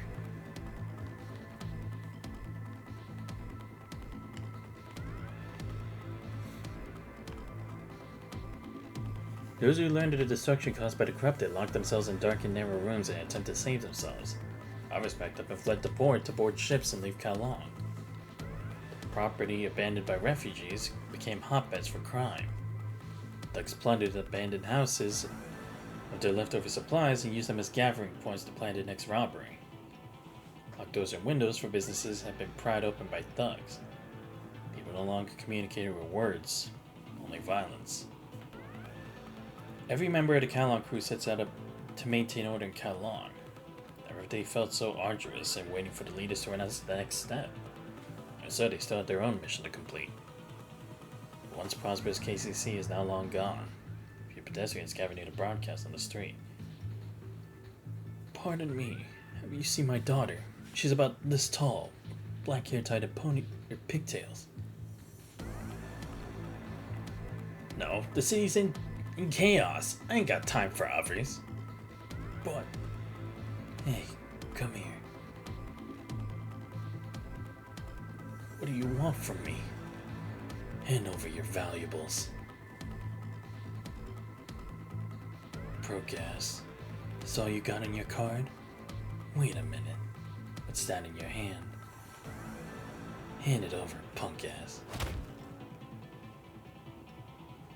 Looks like you do have a little something, don't you? I beg of you, I'll give you everything else. Leave this ring to me. It's the only memento I have. Like I care. As he was about to continue beating the man up, two soldiers approached from a distance. Words below crew appear under masks intermittently, signaling their identity as guardians of Kowloong. Out of the way, punk. As he knocks the child out of the way, the other begins to gather on the street, but no one bothers to stop him, let alone help the child up. The Cloud Soldier keeps chasing for a few steps, but the perpetrator has long disappeared. There's a robbery on Greasy Street, South City. Call the headquarters for support.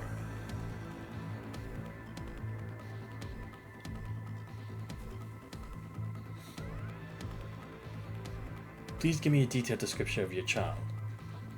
Man squeezes through the crowd as if he was finally thrown a lifeline, almost falls before the pull-out crew. Soldier hurry to catch him. Thank you. If I can't find her, I won't be able to live up to the promise I made to my late wife. The man holds back tears as he spoke. He's weak from hunger and his shoes are tattered from a long journey. The Cloud Soldier that picked up the child walks up to the radio tower. His receiver broadcasts to the bystanders on the street. It's very dangerous outside. Please return home and wait for further notice. Please cooperate for the sake of your safety. Broadcast amplifies the Pulaski crew's voice as it rings throughout the streets. Hearing this, the crowd disperses one after another, cursing at the Pulaski crew. Are you finished up here? They've all been sent home. Apparently, there's a small-scale riot of Renwu Street in East City. What about the man? I promised to help find his child, which put his mind at ease. Medics will take them to get medical attention when they arrive shortly. I see. Good. Any new orders from up top? Not yet. People are at their breaking point. Officials don't sort this out. I'm afraid Kowloong will destroy itself before the corrupted arrive. Put your faith in them. Lady Chu will guide us through this. People of the KCC, upon hearing this broadcast, please gather in the Commerce Plaza in an orderly fashion for an important decision.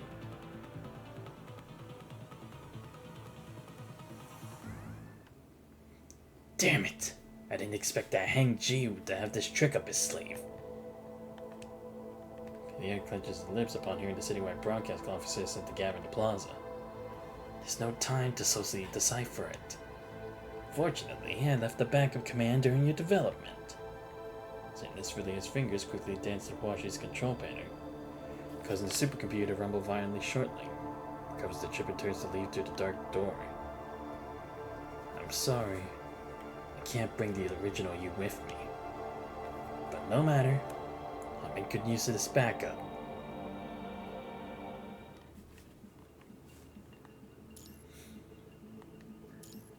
Will of Kowloong. Oh wow, I actually get to play as Lady Chu. Nice. Darkness. Endless darkness. I no longer remember how long I've been walking in darkness. But the pain of losing something precious is still unforgettable. That moment sealed our fate. Continue forward. Not stop. Just continue pressing forward. Because I understand that this is the only way I can guide those watching behind me. I'm a spectator, a guardian, and a guide. Most of Kowloong gathers in the plaza hoping to hear their leader's decision.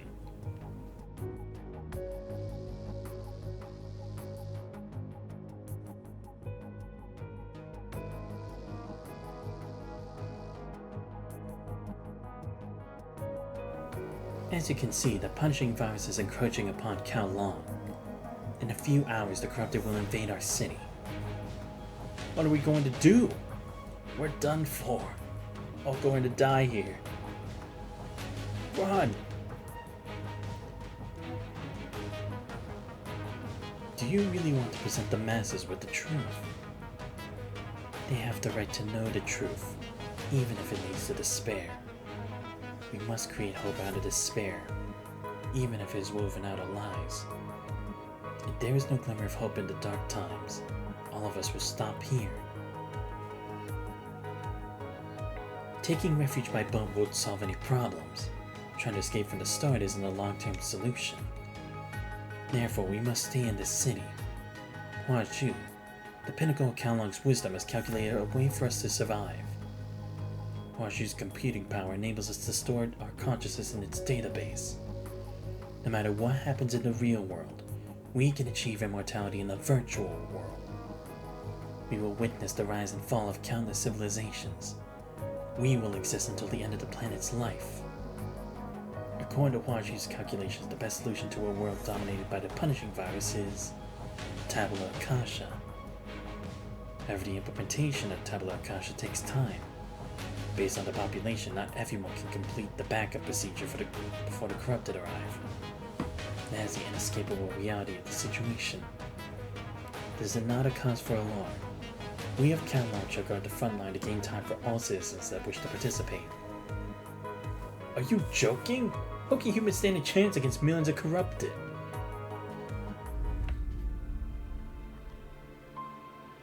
The crowd fell silent. Without a doubt, the crowd could hear the deafening roar of the corrupted. Endless ocean of bullet and debris expands as far as the eye can see. The exoskeleton of fallen soldiers lay in fragments throughout the calamity, covering flesh and blood still fresh from heat. High explosive rounds buzz as they fly by, heat from the explosion burning their faces. Their bodies mixed with machine fragments rain down, splashing onto the soldiers' feet. 滑稽だとは思わぬか。人類によって生産され、人類によって刺激される道具がパニシングの武器となり、無知で低級な存在が今まさに九竜商会が治める地を欲しいままにしているのだ。九竜はこの星の最大経済圏の一つとして世界政府から独立して東アジアの広大な領土を統治している。人類の都市が次々とパニシングに陥落する中で、なぜ我らのみが安寧に過ごせたと思う？勇敢な兵士たちが九竜を守るために前線に赴き、パニシングに、世界に九竜の意志を示したからだ。あのクズ鉄どもをこの九竜の地にて錆びて朽ち果てるまで眠らせたのだ。我らは同じ誇りを抱いているゆえに、我らの確固たる信念は決して揺るがない。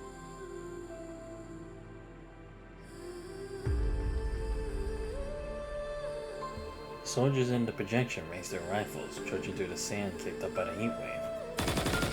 Flames from the muzzle of fire vents their anger.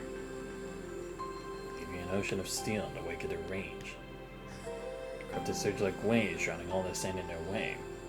Explosive rounds pierce the waves, sending ripples to the sea only to disperse as the waves surge forward again. A Palau soldier drops his overheated firearm and takes the remaining 2 grenades.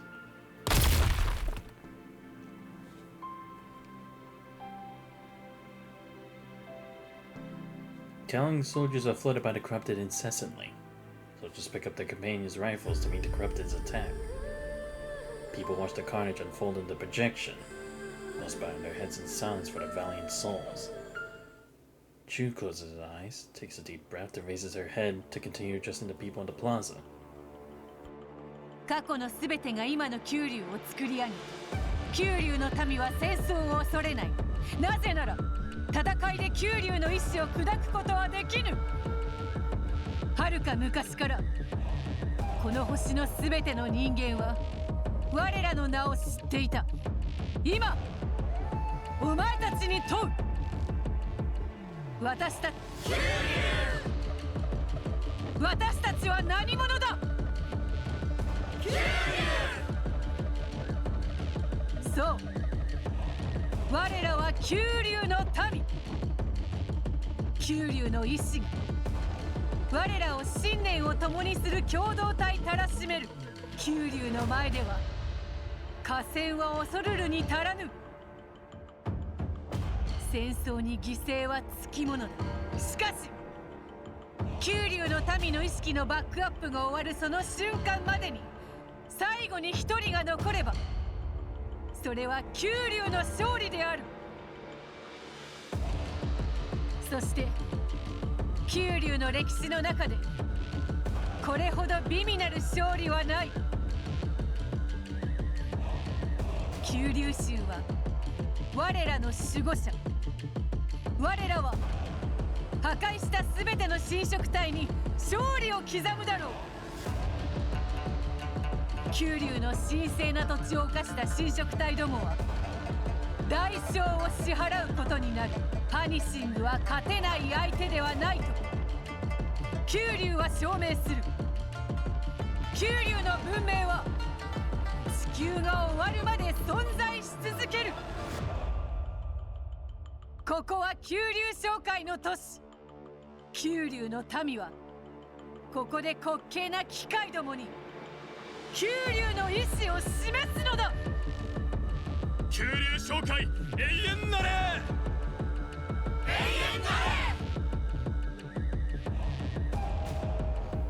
Chu enthralls those behind her leadership. The deafening roar from the oath of her people resounds through the Kowloong Chamber of Commerce. As the cries from the people begin to gradually subside, Chu continues. The port in the KCC will remain open. Whether to stay in the city forever in the form of data, or choose to leave, the freedom is for each of you to choose. Chu's standing on the city wall, gazing into the distance. Sounds of footstep approaches from behind. Ah, I see. So this is like the speech that made Yu Shang decide to believe in that path. Why he set out for war. Lady Chu, people have begun to back up their consciences with Huazhu. And Ji is monitoring their progress. How are defenses at the port? Lian Shan has led the Baja crew to finish up maintenance. Stay at the port to ensure that the corrupted won't invade our city from the ocean. I see. They're listening to Chilling's report. Chu descends the wall to find the citizens gathering below. Who are they? The mayor retired from the Palau crew 2 years ago. But we can't just sit on the sidelines at a time like this. Do you realize what participating in the city defense means? That means we don't have the time to back up our consciousness. If we die, we die. Lady Chu, isn't it the same for everyone else in the Kowloong crew? We all know this in our hearts. That's why we needed to come here. We understand that in order to protect more people, someone must stand up. Just like you and our comrades in the Kowloong crew, right? Comrades. Chu reflects over the retired soldier's words. Ling steps out from behind Chu and hugs the group of people in front of him. Welcome back. It's been a while. Oh, you. Originally, the group had to say. She shakes her head helplessly. They won't rise from the bottom of her heart. Well, Chilling. Take them to get weapons and supplies for the Chuan crew. Time is of the essence. Regroup with me once you're finished. Let's protect the residents in the outer city while they withdraw to the city. Roger.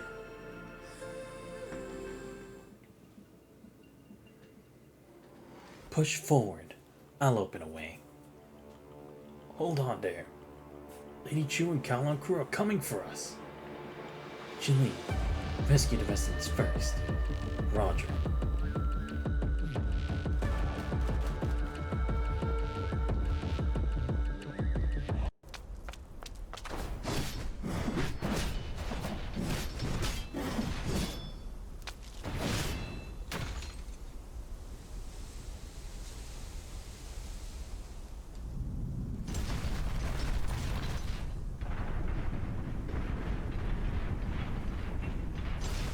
Oh wow, that is a lot. 九龍の意志は決してここで終わらない。 Oh, here we go. Core passive concentrated will. Insert concentrated will for a few seconds after clearing any 6 orbs. Skills are enhanced while core passive is triggered. For 3 more orbs, trigger core passive. 刃の上ではこれが九龍の意志。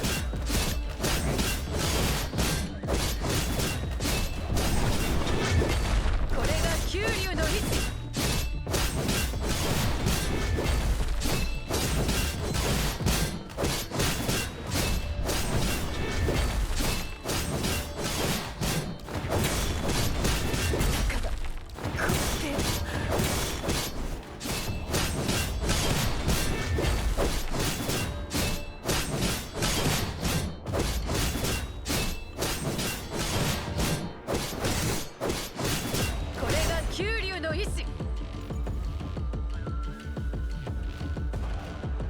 Enemy main forces arrive.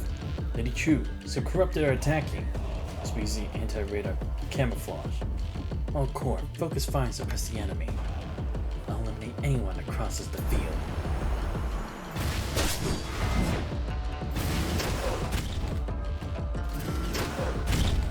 None shall pass my spear. Dragon Flurry. 歴史の中に消えてしまいなさい。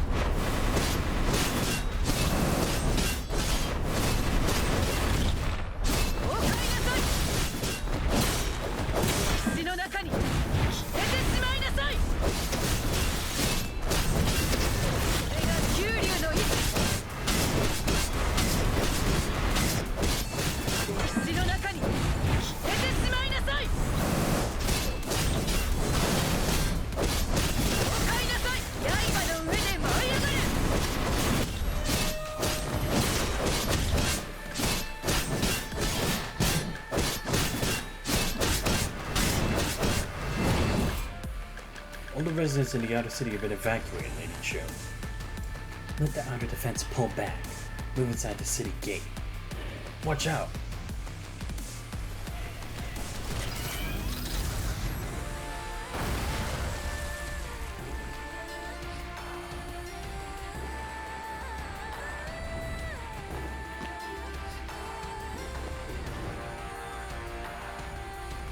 Stay calm.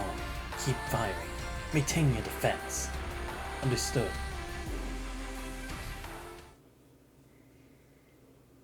On the bridge, Qiling headshots Abusashi 6 opposite of them, then charges forward with 2 Palau soldiers to cover Lady Chu and then retreat behind the defensive line. After we approach, Chu grabs a rifle for a Palau soldier and empties the clip under the bridge. As the gunfire stops, the war for the corrupted falls silent. Blowing up the bridge will delay the corrupted, but we can't drop our guard yet. Regroup and check each team for damages. Given the order, Chu takes the soldiers back to the human front line below the city wall. Defensive turrets destroy hordes of corrupted with each volley. The corrupted can't even get close thanks to all the suppressive fire from Baj's turrets. Suddenly the blast from a cannon crosses over the broken bridge and crashes into the front line. Soldiers thrown to the ground mid-sentence.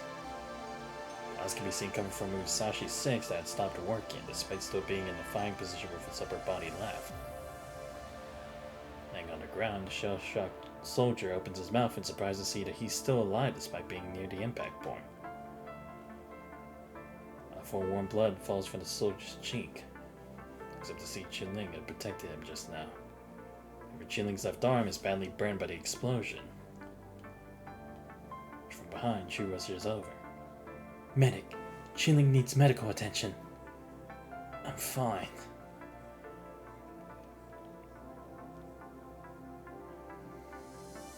Thanks.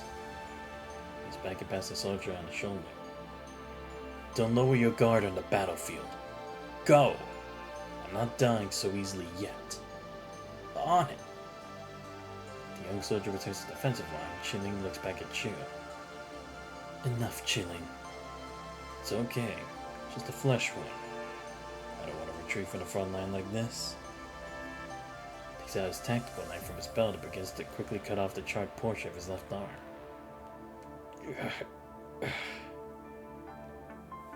Quickly takes a deep breath that expertly wraps the neatly cut portion of his arm in gauze.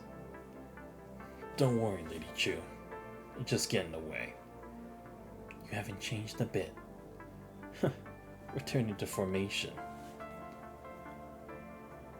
Seeing Qinling's expression, Chu knew in her heart that she could never persuade him to retreat. Alright, let's get going.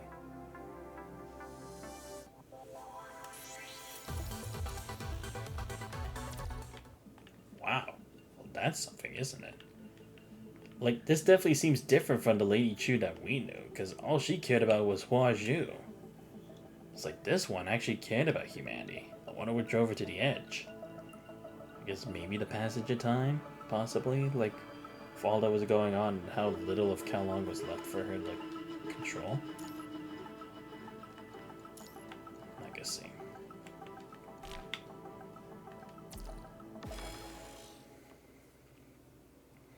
Damn it, up there! Hear the soldiers shout. The people from the front line look as the fiery red mechanical clusters zip past the cloudy sky. Shoot them down. Roger. Soldiers immediately dispatch troops to shoot at the sky.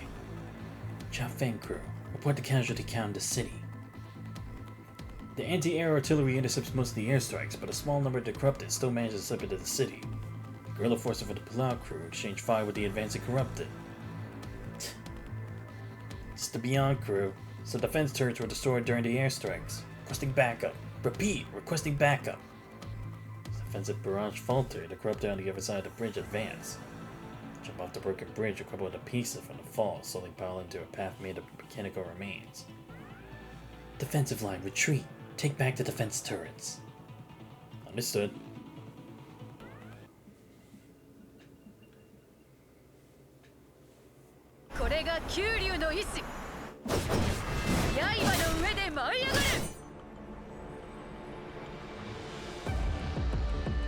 Don Hao, I need an update on the situation. Do you copy? Damn it.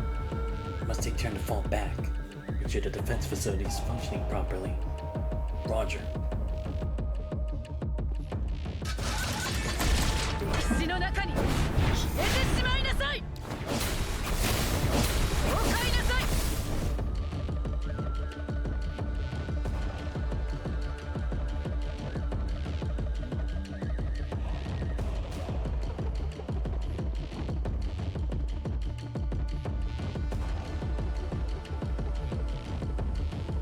Reboot complete. 2 more are remaining in this area.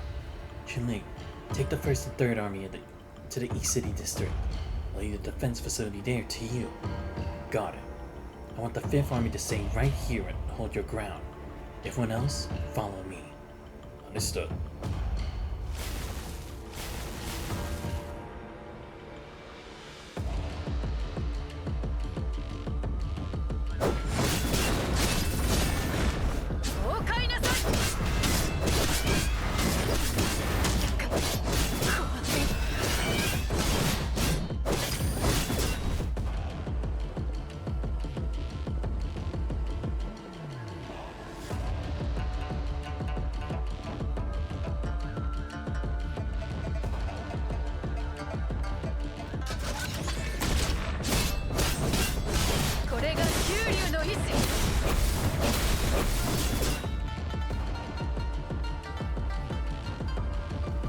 anyone seen Don Howe?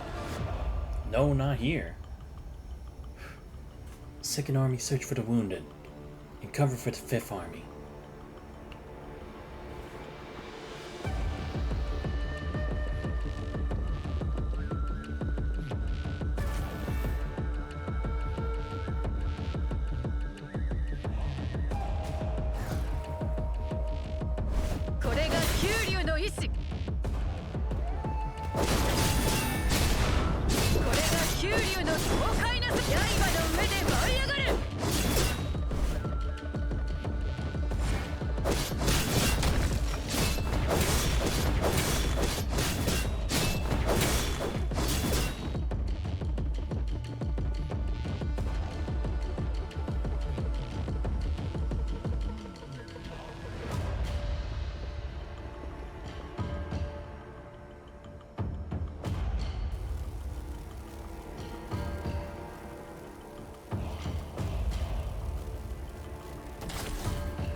Good. You're taking back the defense facility here. The 4th Army stays to clean up the battlefield. The 6th Army follow me to the East City District.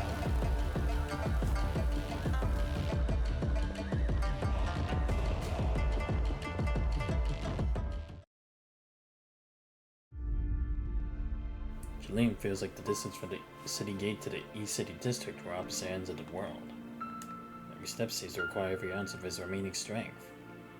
Corrupted roar, drowning out his headset, causing him to lose contact with his troops a few minutes prior. The roar even echoes through the channel, so Kowloong simply removes his headset and holds it in his hand. Useless. Oh well, I know what I have to do. Pushes his headset, causing electric currents to travel up his hand. Sits forward, knowing that returning to his position would only incur more losses. Squats down and charges up with his right hand.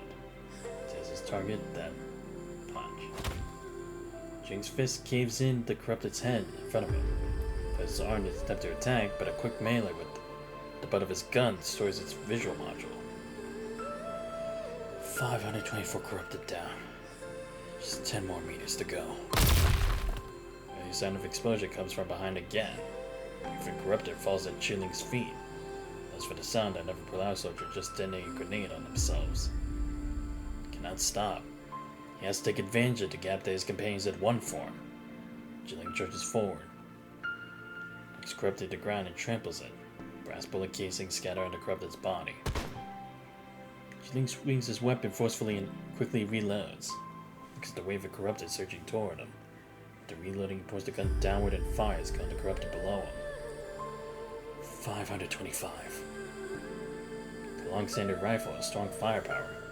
Even though men have to hold the robot hands to suppress the recoil. But now Kowloong no longer have to worry about the accuracy. At close range, each shot will hit one or two of the countless Corrupted. The powerful recoil makes Kowloong's right arm go numb. As long as it does not prevent him from pulling the trigger, he cannot care less. 557 down. 4 meters left. Tossing the last cartridge, Kowloong tosses the rifle. So Kowloong's firepower dwindled, the Corrupted surrounded him on all sides. While his right leg that was injured while sprinting, Kowloong pulls out his tactical knife and walks toward the enemy in front of him. The people of Kowloong will not lose to you, monsters. He charges through the gray and black Corrupted, a dazzling light reflects off the white exoskeleton. Long live the Kowloong Chamber of Commerce! All in blood flows to the battlefield. Survivors fire their last rounds of ammo to cover a path for Kowloong through the ocean Corrupted, knowing that they'll be engulfed in the waves like the next moment. All the fighting, Kowloong's leg below the knee have already gone missing. And even his right arm has suffered a severe compound fracture.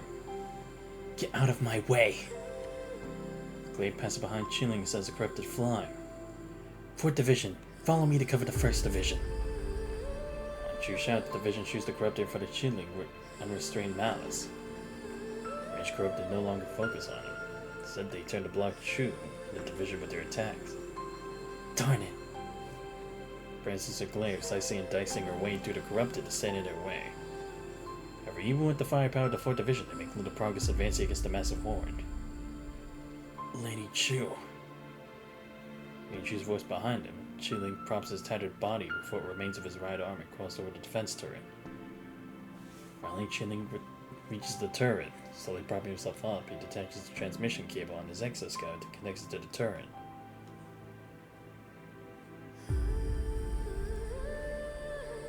I, Chi-Ling, have completed my mission. Murmurs, stirred in agony with each word. He gets the turn and makes his final salute to Chu, closing his eyes peacefully afterward. Chi-Ling!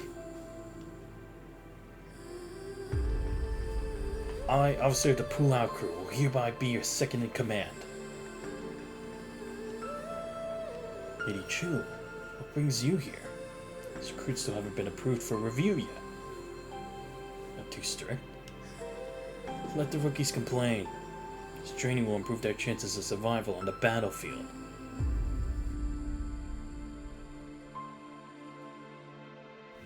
Too serious? Sorry. I know how to act at a celebration banquet. He's always held himself in the strictest standard and maintained utmost loyalty in this duty by devoting his life to Kowloong.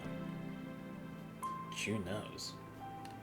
He's an outstanding leader, outstanding soldier, outstanding friend Chi-Ling. He's no longer of this world. Corrupted wreak havoc on the battlefield, crushing machinery and human bodies. Not forget the useless struggle of mankind. So the turret behind Chi-Ling reboots, a group of corrupted return to destroy it. Just as the corrupted's claws are about to rend Chi-Ling's body to pieces, a glaive descends from above and nails the claw to the ground. The impact launches up debris and sends the surrounding corrupted flying in all directions. She picks up the glaive and walks out the billowing smoke and dust. After a moment of dismay, the corrupted regain composure and launch an attack on the humans before them. She waves her glaive and destroys their electronic brains with pinpoint accuracy. Corrupted that were hit, stopping their tracks mid-attack. As they fall to the ground, Chu sweeps them up, or sweeps them away, sending their remains flying to another crowd. Abominations like you do not belong in this world. She continues her assault, charging in the direction of the surrounding corrupted that were in. Now you shall taste the same agony humans have suffered in this war. Chu slices through the corrupted like a hurricane, running them to pieces. Her hands bleed from the blisters caused by her weapon, but she still continues to fight. And the wrath of Kowloong soldiers on the front line protecting others. Chu inserts the worn glaive into the ground and springs into the air, leaping off her weapon. Thrusts her hand up midair into the head of the corrupted and smashes it to the ground in front of her. Chu quickly picks up a rifle and unleashes fire into a group of corrupted. The barrage of bullets obliterate all the corrupted that approach the turret.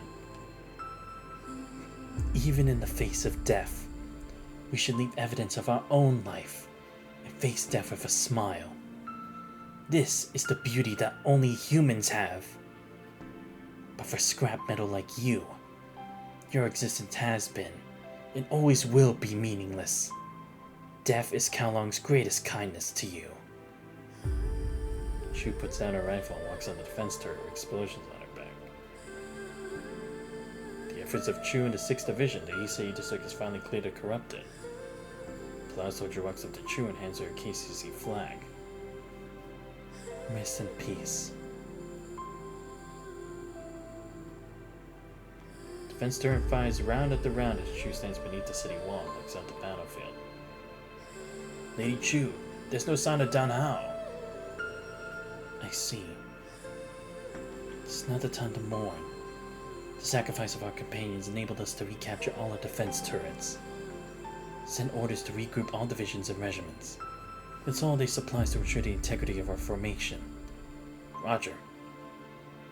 The old sergeant turns and leaves. Comrades, your sacrifices won't be in vain. I will inherit your will. Damn, Seriously, it's like this Lady Chu seems so different from what I can remember. So again, it's like, where did it go wrong? I'm hoping this will be the chapter that actually explains it. Because otherwise I'll be like, what the fuck?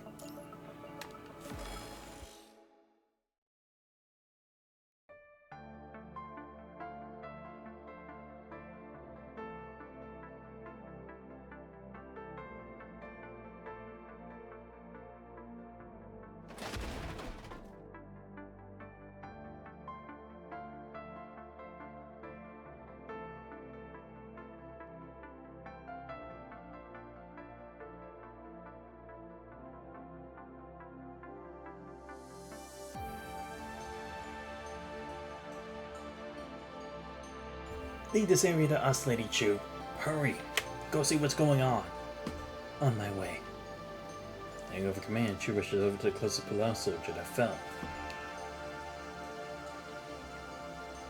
The exoskeleton managed to save the soldier's life. Chu wipes away the blood on the soldier's face. What happened up there? An enemy attack. She just appeared out of nowhere. You couldn't react fast enough. I see. Inform the medics, then take him back to get healed. She relays the order to the surrounding soldiers and gets up to walk toward the gate. Fallen soldier shows his hand to Chu with his last strength. Lady Chu, be careful. I will. Lady Chu, you made it! Use the top to see the gate only be greeted by the grim looks of the soldiers' faces, all training their rifles vigilantly on a single corrupted, but no one's firing. Behind a wall of soldiers, he sees the figure within. Oh my god. Wow, okay, shit. No wonder they didn't find him. It's the most familiar face. That's the Chow Fang crew officer Mo Yuan. The corruptor embodies a mural of human blood and corrupted oil. Appears to be murmuring nonsensically. After a moment of silence, Chu gives instructions to the soldiers around her. Return to the defensive line and prioritize defending against the main corrupted forces. Leave her to me. What was to happen next, the soldiers quietly put away their weapons and filed out of the city gate.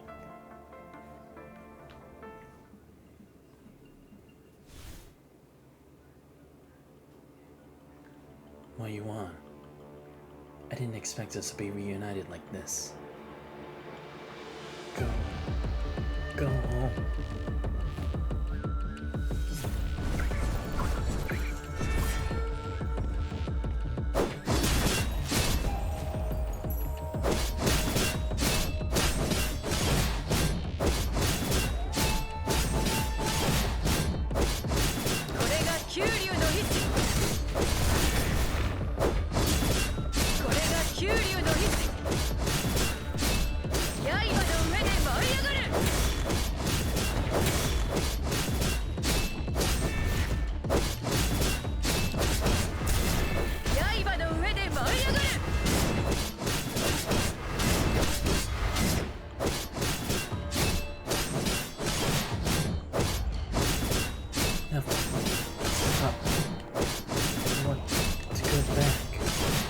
What do you want? Oh shit. There we go.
の中に消えてしまいなさい。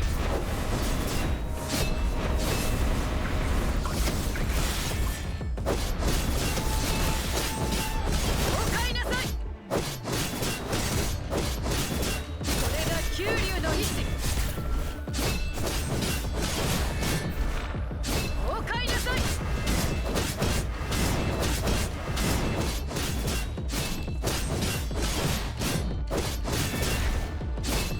これが九竜歴史の中に消えてしまいなさい。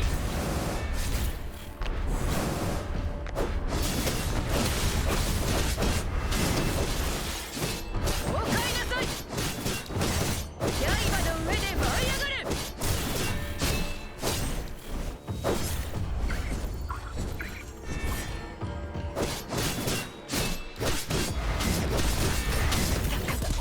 この程度。歴史の中に消えてしまいなさい。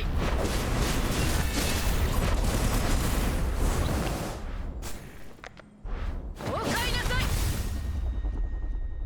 Rest in peace, Moyuan. But I must. Thank you, Lichu. The fight ends. Moyuan falls to the ground, letting the rain wash over her. I want to. She places her weapon between Moyuan's eyebrows. Ju's rain-soaked hair covers her eyes, obscuring her expression. You're home, Moyuan. Home. Welcome back. Looking up at the sky, cold rain patters on Chu's cheeks. She gently exerts her wrist. A crumbling metal transfers her weapon to her hand. A mechanical hum ceases, revealing the endless rain that roars of gunfire to fill the world.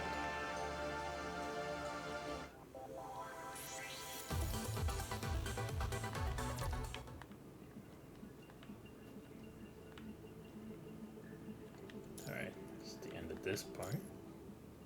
Tabula Akash. Oh, right, yeah, because we only mentioned it a bit, but we haven't gotten into more depth about it. All enemies clear on line 3 to 8. Calling all survivors in all districts. You copy. Is it too late already? I knew it like this from the beginning, but to see it with my own eyes. In this case, we should do what we can. Cut/rend. Keep hacking away in the darkness. I've long forgotten how many enemies I've killed. But I know that as long as there is even one corruptor in front of me, I cannot stop. How long is the battle going on for? 10 days? Half a month? Does not matter. Time means nothing. All I need is to keep hacking away to ensure the activation of Tabula Akasha. There's only one way that humanity can live forever. The only way that I, who has always been just a spectator, can become human. Yes, I may have a human body here in memory. I never felt like I was truly human. How quaint. You and Villiers were probably right. After all, I was not born as a human being. I was born a monster. But over the many years, I found my calling. I found my value as a human being. My companions continued to die around me. My vocal cords no longer resemble that of a human from all my screaming. No, I cannot fall now. I have to stay here till my very last breath. This is my purpose, being born as the head of Kowloong. Lady Chu, the minds of all the people in the city have been backed up. Ah, good. Yuji's voice travels over the communication channel. She knows that her mission is complete and humanity has survived. They have caused Chu to crumble and kneel down on the battlefield. Her blade has long since become dull from killing so many corrupted. Countless human corpses and corrupted debris pile around her. Corrupted roar and charge at Chu, but she merely closes her eyes. Death does not come. Says she hears the sound of machinery being crushed. It's not over yet. We'll handle the rest of it. You How? Sorry, I couldn't stop them. She didn't see Hang Ji coming from the city gate. In fact, our prime units followed quickly behind them, running past you to engage with the corrupted. Once they found out about the tech, they insisted that I modify them. But we know the price we paid. Our frames may be the same, but we have different hearts. What binds our different hearts is a common bond. You and the others in Kowloong are willing to sacrifice your lives to protect Kowloong. A willingness to risk modification pales in comparison. The war between mankind and punishing virus may not end during our lifetimes, but Kowloong should not fight this war with mankind alone. To support our constructs, a new Kowloong crew is born. I see. Yes, as the creator of the Tabula Akasha initiative, your path mustn't end here. You're right. The completion of the data backup is only the beginning of the Tabula Akasha. Our history will not end like this. I see. Now it makes sense why she was so focused on Huazhu. Because Huazhu would be the only way to actually produce results of everything she fought for. That entire struggle. And it's why she doesn't choose to believe in our form of humanity, which is like the actual people themselves, but just like the digitized form of themselves. Okay, just have about 3 more. Unnamed war.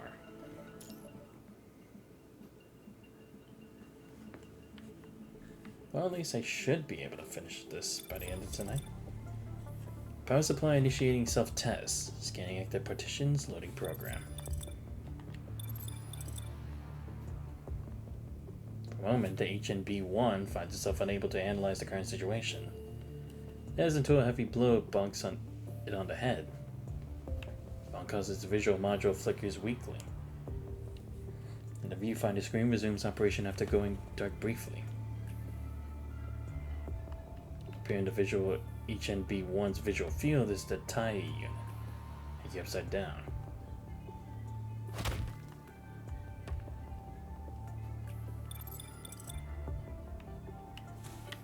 HNB-3, or HBG-3. Where am I? Why'd you tie me up? I didn't do anything. You were hanging here when I found you. 2 machines with identical exteriors stand opposite of each other. Stauncher one, the tube returns its blade. What's going on here? It's 4:44:23 p.m. on the 28th. We're located in an inspection facility 14 kilometers away from the main urban district. We're scheduled to return back to the factory for routine inspection 14 days ago. For some reason, we were left in this unmanned facility. My faulty functions have also not been repaired. Strange. Can't reach HQ. Me too. According to the KCC Pulau crew regulations, we should report back to HQ. But to go on to KCC Pulau crew regulations, Tai shall not harm any humans or by inaction allow humans to come to harm. 2. Tai must obey orders from superiors. 3. When an order expires, Tai must return and await. Hey, I know the regulations. They're hardwired into my brain. You don't have to repeat it line by line. I'm just reminding you. Perceiving a 35% chance to use this opportunity to go elsewhere. I can't help it. Curiosity is human instinct. What about the badge of Tai sent with us for maintenance? You seen them? I've been here since I was activated. I checked, but there are no other Tai or human beings here except us. So our power supply for the whole facility's been cut and we're locked in this inspection facility. They were originally part of 7th Division, which is subordinate to the Pulau Police Force. The police force usually carries out security work in the city with squads made up of 2 Tai units. G3 is the latest model developed by the Fuji department of the HB Tai series, specializing in strategic analysis. B1 is an HN series model with human emotion module, making it more oriented to the masses. Ah, okay. Squad utilizing both Tai models is often seen as the optimal composition. I see, with logic and feeling. It's a good pair. It has been 14 days. Did any of the guards notice that we were missing? Existing information is not enough to accurately assess the situation. It is possible that we are taken away by human beings through illegal means. You just say that we're stolen. Them thugs in lower city areas have been growing an appetite, huh? Used to be just robbery and extortion. Now it looks like they're focused on public property. By the way, check to see if there are any dents or scuff marks on me. I just got it painted a month ago. 2 months ago. No dents or scuff marks. Good. Whoever stole me is still gonna get it. Let's go turn on the backup power first. Then we'll leave a report for duty back to the KCC. AG3, I don't feel so good in here. Robots don't feel good. You don't get it. I mean, something's wrong here. Is this an abandoned factory? This inspection facility closed down 4 years ago. You can access this information in your own database. I know, but that takes the fun out of detective work. You're strange. How can you say that? I'm your predecessor. I don't have the concept of predecessor. This is supplies scattered around. On the workbench there's a half-open toolbox and a bag of moldy bread. When this rat hops down for the workbench, it scares away from EPG3's feet. HNB1 seems to be right about the factory being abandoned. So that the workers were all decided to go on a smoking break and never came back, leaving all the tools in the same place. What happened here? We don't have enough information, but I suggest turning on the backup power first. Emergency backup power restored. Preparing to execute command. Command? What command? Come take a look at this. Sound device on the table projects a topographic map covering the massive patches of glowing red blots. The terrain in the image quickly switches. Distribution of red patches in each area is different. The final picture is a comprehensive analysis diagram. Where is this? Near the Kowloong Chamber of Commerce. Governs East Asia. Stands independent even from the world government. Bold voice of young woman. Oh, okay, never mind. The cities fall one by one, but why are we still standing? Oh, wait, no, it's the speech. Because countless brave warriors fought for Kowloong. It is the will of Kowloong that they bear. They fight against the virus. They prove to the world. Those red eyes will rot and rust in Kowloong grounds. That voice. The KCC leader. True. We bear the same pride.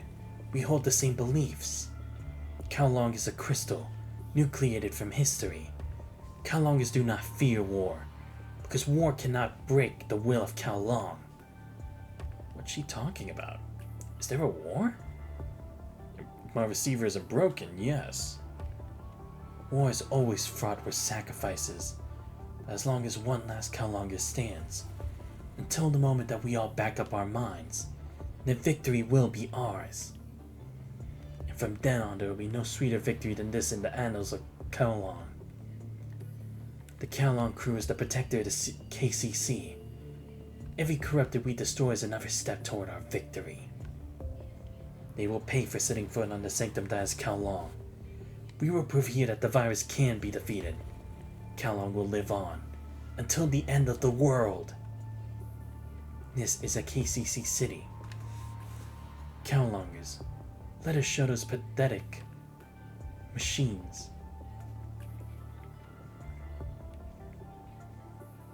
This broadcast took place while we were being deactivated for 14 days. At this time, Kowloong has erupted into war. We must leave now. War? We're gonna just have a month? At present, my analysis has found no discrepancy in the audio. I have the highest level of analytic capability in Kowloong. The possibility error is 0.3852%. I'm designed for strategic analysis. According to analysis based on previous data, the possibility of a war between humans breaking out is 12.252%. Dramatic, you must report for duty. Yes, I know, but who are we fighting against? She just mentioned the corrupted, didn't she? She mentioned corrupted and punishing virus. No matter what enemies we need to confront, us TIE units will destroy them. TIE were born to fight for Kowloong. Oh, I see. These were the units that were all scrapped because... Right, yeah, because they got rid of all of those in Kowloong because they feared that they would be used against them. Because I was like, these guys look like the same ones that I had to fight in the city sometimes as Chong Yu, and that's why. And also when I was as Lady Chu. So these are some of the ones that also got scrapped away at the time. But then who does the scrapping anyway? What, did they just leave them behind? Or I guess maybe they didn't have enough time to like do it for all of them because they were worried about like what was it called? About being digitized, so they just left these two. Alright, of course. Okay then, I'm ready. Support back to the KCC. Danger. Intruder alert. What could that be?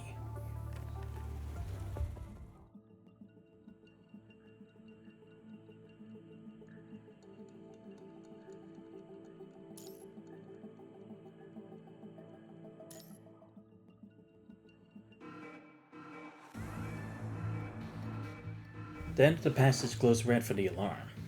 Able to see the other side of the wall, HNB1 readies his weapon and nods at HP3. If it comes in, will be destroyed by the coordinated attack. Wait! Stone flies through the dust, bouncing off of HPG3's chest and rolling in HNB1's feet. The dust disperses, revealing a human standing in place. Don't attack! It's a human! Oh! It's this girl. Wait. Yeah, isn't she... Is she, what's it called? She's the other one from the Kowloong crew that we know in the present, right? Was she actually Pulau, I think? I don't remember. Because she was a construct, but... I don't know, maybe this is when she was human? More precisely, it's a child. Don't come any closer. Child's in front of it, grabs a small stone behind her, holding it onto it like a weapon. Clutches her lips and eyes brim red. Greetings. We mean no harm. Did you come in from outside? Go away. Hey kid, relax. Do you know how expensive I am? Sensing increased heart rate and breathing. Functional analysis indicates level 1 fear. Possibility to attempt escape, 97.25%. We want to attack you and you can't run away from us. Please cease from resisting. Alright, guess there's no other way. Here, kid, I'll drop my weapon too. Where are your parents? Why are you here alone? Ah, you hurt my knee. But you hurt your knee. You okay? You separated from your parents? What's going on outside?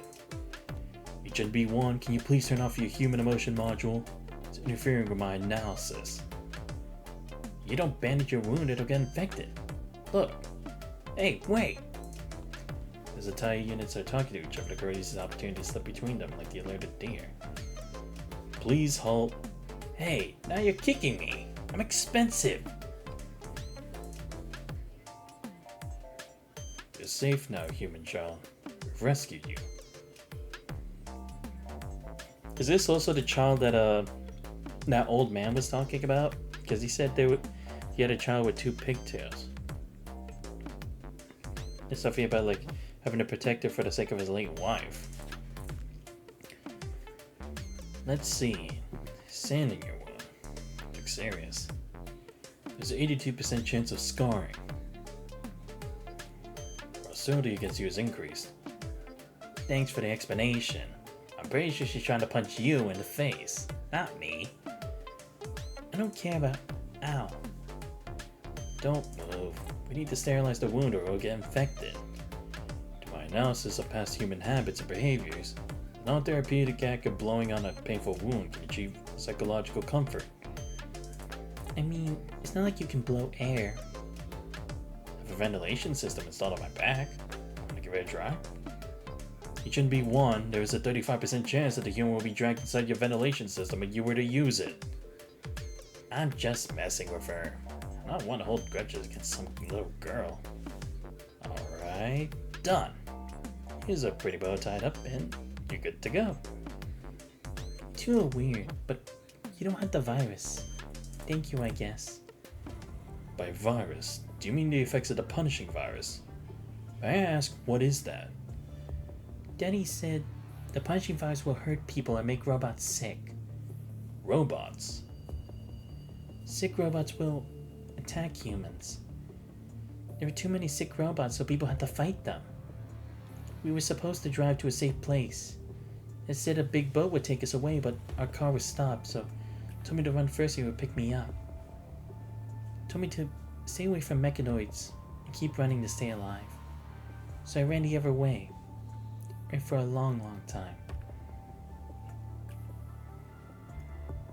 I ran for a long time until I ended up here. Just mentioned the same place. Do you know where that same place is? I don't know. How's the virus spread? Is it airborne? Or... I don't know.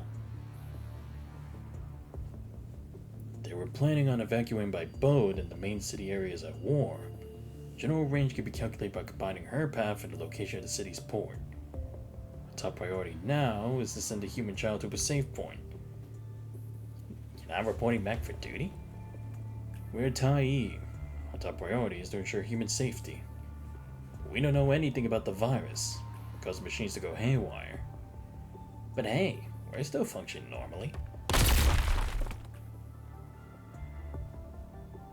We have to hurry. Combined with the existing information, there must be malfunctioning machines in the city. Safest option would be to avoid them at all costs. Do you see the map? Wait, I didn't say I'd go with you. I'm going back to the city. You must be worried about me. Say, pick me up. Don't be silly. You hear that? This is not a war. You just came from the city. You should know what happened better than us. You're a human child. Even if we go with you, we can't guarantee your safety. I can protect myself. I know what happened. That's why I had to go back. Also, why would I trust you in the first place? Quit joking around. Regardless, Okay. Then we shall go with you. That would be faster with us than just you alone. Hey, G3. Article 1 of the KCC Pull-Out Crew Regulations. Tai shall not harm humans, or by inaction allow humans to come to harm. Blech. These are instructions hardwired into our programming. We can't disobey, neither can you. Of course I know that, but she really wants us to take her to the battlefield. You and I don't know what's going on in the outside world either. Alright, you win. Okay then, kiddo, let's get you to your place. So, do you know how to read a map? Well, I can try. Alright, I'll be back. Give me a second. Gotta do something real quick.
So empty here.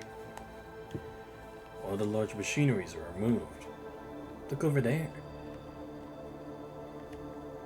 Is that us? There's only a 14% match of similarity. Calculate 84% chance is supposed to be depict TIE units. Well, that doesn't mean no justice though. I was showing them who's the artist here. Me too. I want to try. I don't think we had the time for that. Fine. A few minutes later, the two TIE on the wall have been expertly redesigned to cowboys or cowboy hats, with the red X modified to a heart symbol. At the bottom right is a stick figure with pigtails. I agree. Pre-playtime sounds about a rumbling explosions. We need to hurry. You're right. Sorry. Hey, do you see that? There's a car up ahead. It looks like Dad's car. Wait up. Alright, we need to get going.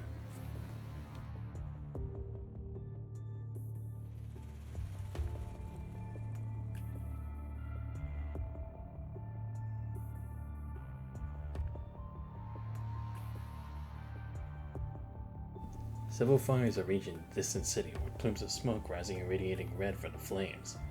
There's electricity occasionally flash by, causing the smoke to ripple in blue. Suddenly, the black plumes of smoke and the entire city all plunge into darkness from blackout.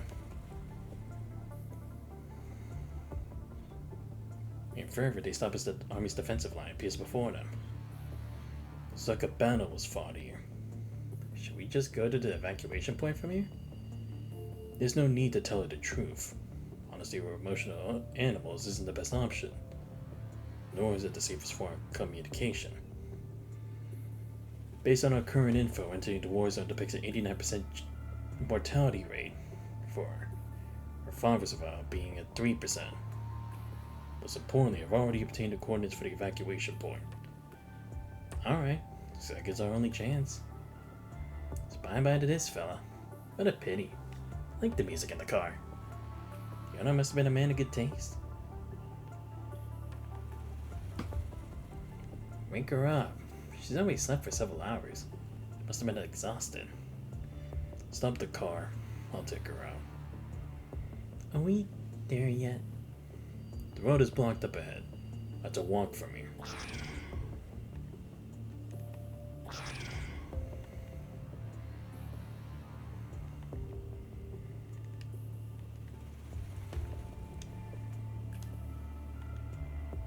Come here. HNB1 recovers from its brief shock. We need to push on through.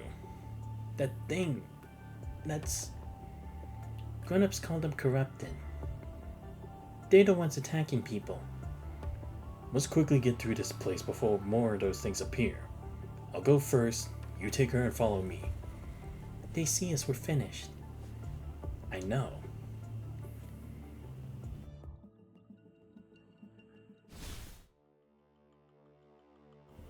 You stay here. I'll take care of the enemy with HNB1. Okay, take care of you too. Wait, let me test out each of these. So swing. A double horizontal. And a shot. Okay.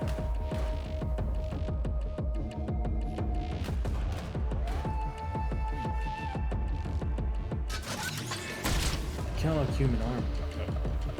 Let's get rid of the alarms.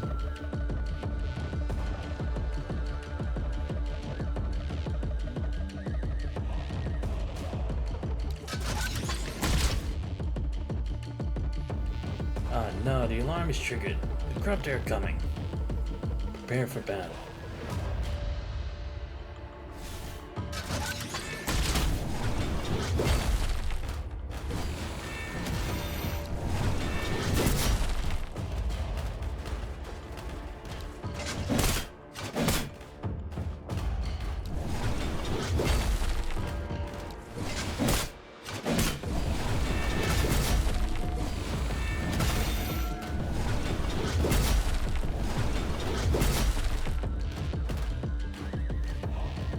simply distort the alarm.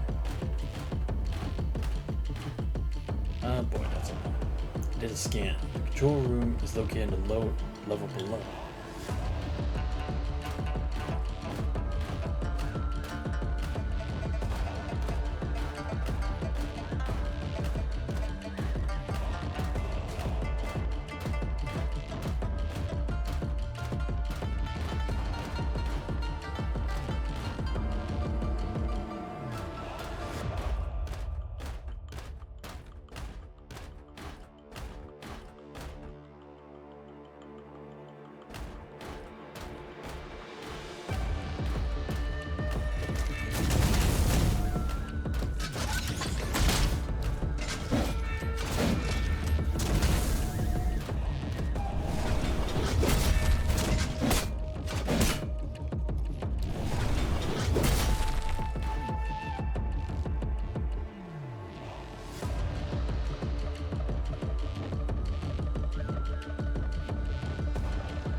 Can you keep going? I'm okay. All this is too much for a human child to handle. Let's find a place to rest. No, I'm okay. You've already done great. A few hours of rest won't hurt. You hungry? Or heard your stomach growl? I'm not. Okay, fine. Maybe a little. It's okay. I won't laugh at you. I'll go look for something to eat. Find somewhere nearby for her to rest, G3. Understood.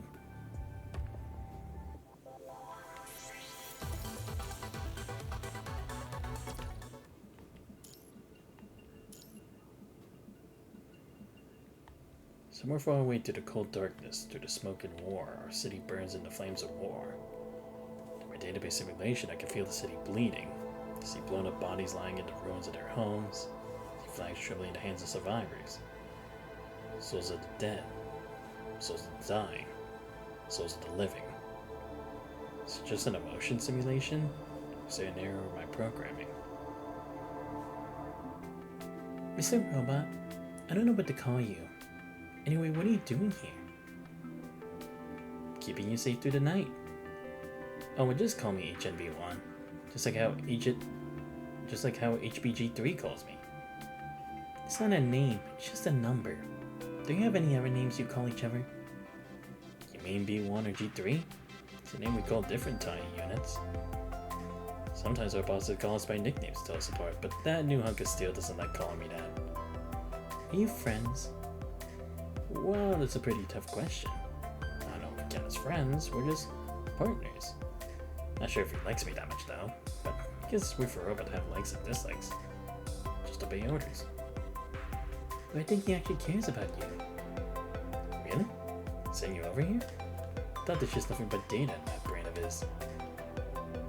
Why are you suddenly acting like a life coach? Aren't you only 8 or 9 years old? I'm older than that. You just cleaned the room inside. We're just a little worried about you.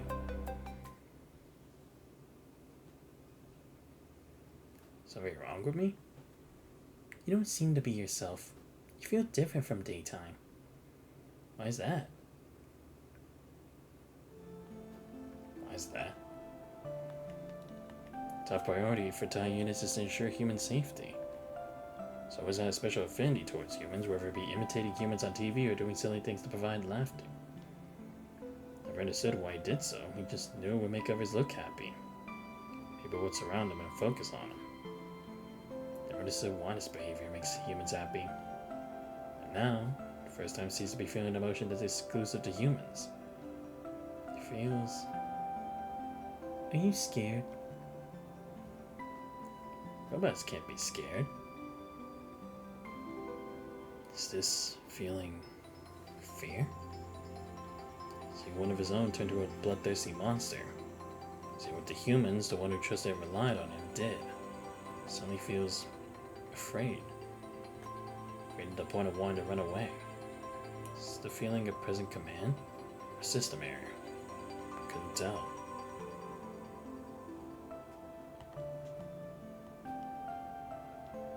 Does this hurt? Ow, that hurts. I'm telling you that his series of tie units does not have pain receptors across his mind, but it came out as exaggerated yelp of pain. I meant to make her laugh, instead she takes one of her ribbons and carefully wraps it around the damaged part. Sorry, I can't actually feel pain. You keep talking about how fresh your pain is. You bandaged me up earlier too. Thanks. What about you? How are you feeling? Is everything alright? I'm not scared. Why aren't you scared? I mean, I am, it's just I'm used to it. I'm scared that anyone will ever find me. I'm afraid of being left behind. Afraid if I get on the ship there will be no good animes anymore. That does sound like death for an anime lover. What about you? Are you scared? I'm afraid of those monsters. Afraid of becoming like them.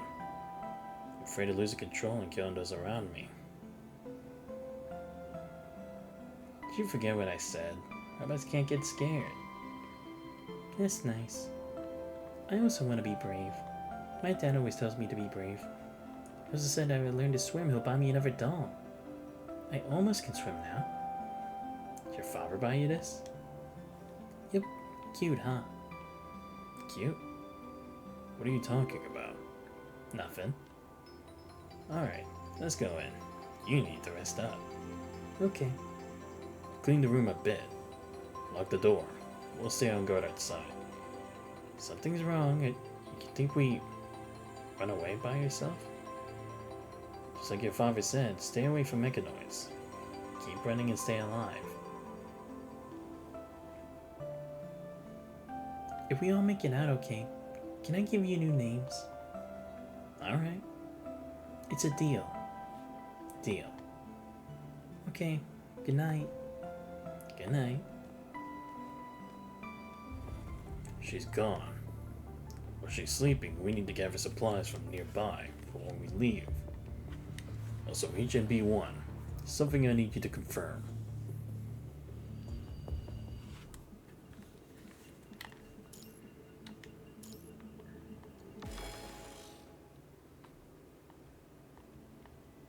Getting closer and closer to the war zone.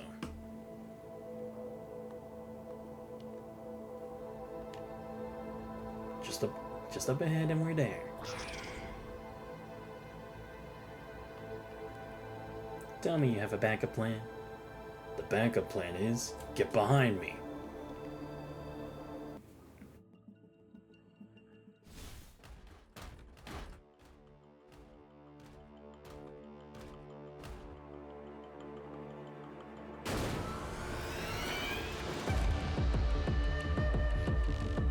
Protect the human. You don't need to remind me.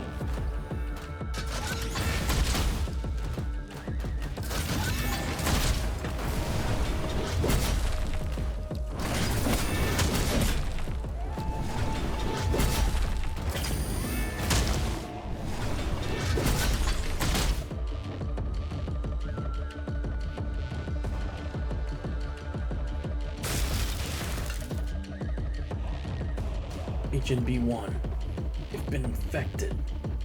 We talked about the possibility last night. Search around. Should be some supplies nearby.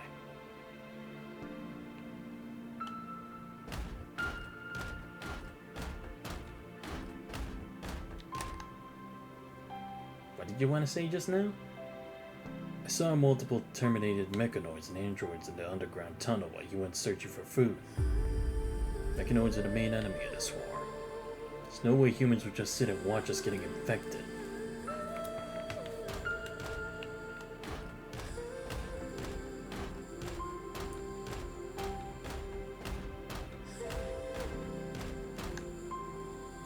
I saw the same scene. Can't describe my feelings. I don't understand. Machines only need to follow orders. No more mechanoids detected. Preparing to engage.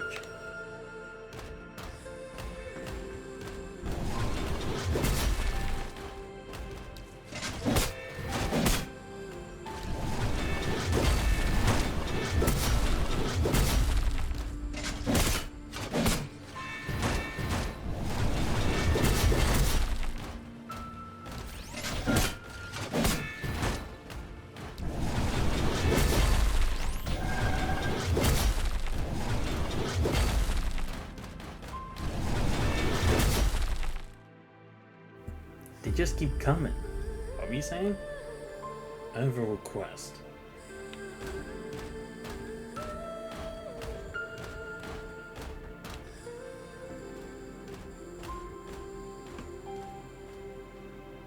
I warn you to execute me immediately if I show signs of an infection. Execute? The duty of Tai is to protect humans. I will not turn into your enemy. But I...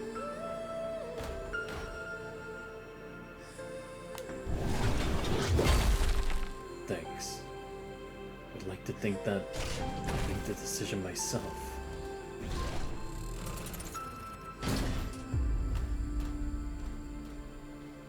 I will fulfill the duty of Tai.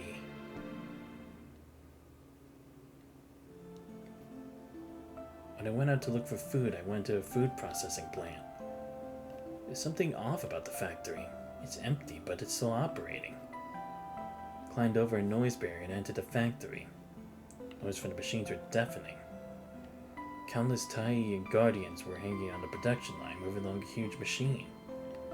They were pulverized and flattened to scrap metal on the workbed. That's the right decision. The duty of Tai is to protect humanity. I know that. I must obey orders. Tai's command of Tai is to protect mankind. All Tai are the same, simple and easy to understand. You've always been different. Never know what you're going to do. Never hated you. Not installed with an emotion module, so I can't like or hate. Just feel unaccustomed around you. Confused. G3? Sorry. For a moment I wavered and had doubts about the point of my existence. I feel that there's malice and confrontation in this world. But I've also felt that humans are full of goodwill, worthy your protection. So this time I'm not executing orders because of my programming. Because I want to. That's why I chose this human. Because this human being is special to me. Protect her at all costs.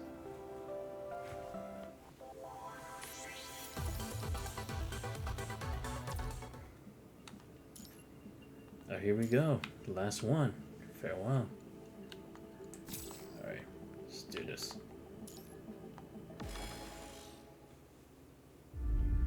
Time is up. Group of corrupted roars at him. Spread what were once limbs and countless sharp claws pierce his body.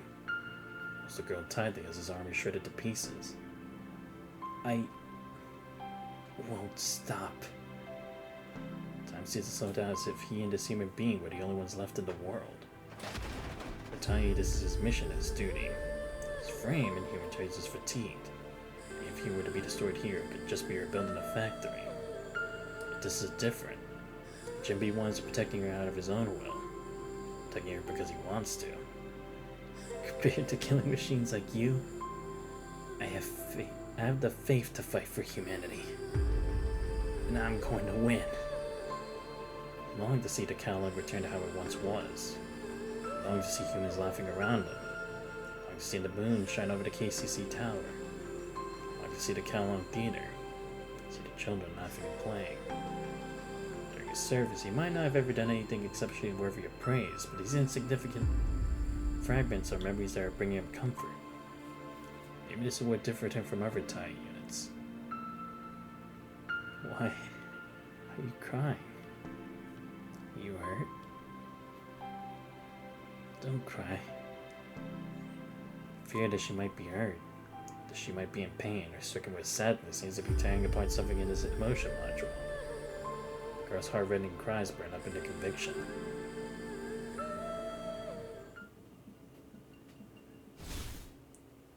The fence left by the human army should buy some time.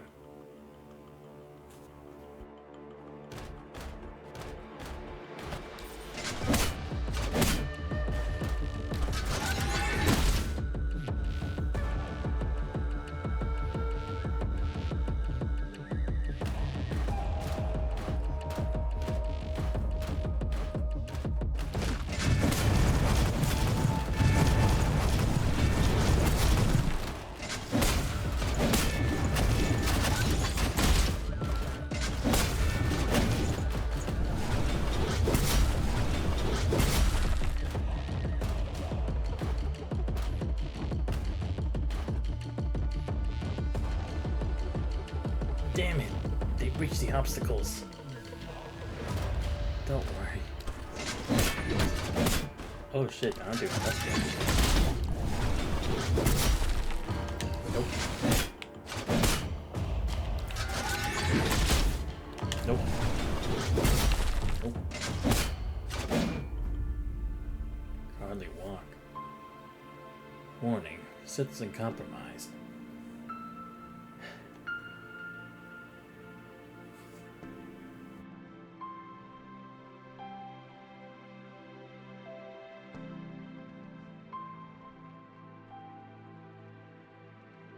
I will not fall.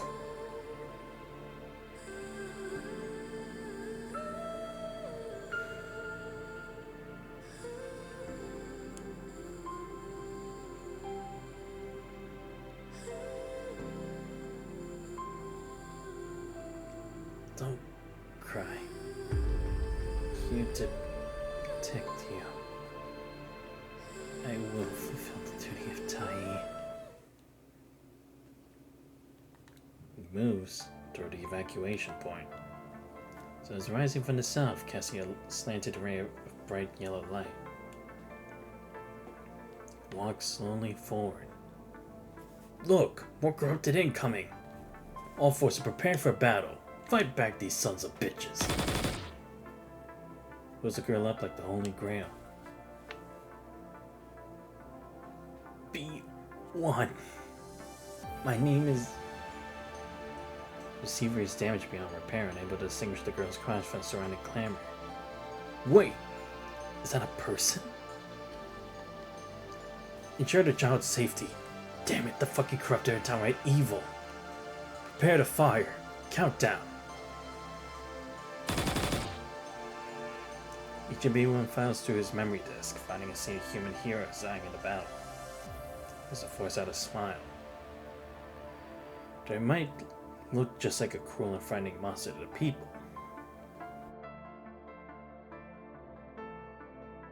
But he knows his mission is complete. After all, he is a Tai. He's created to protect humanity.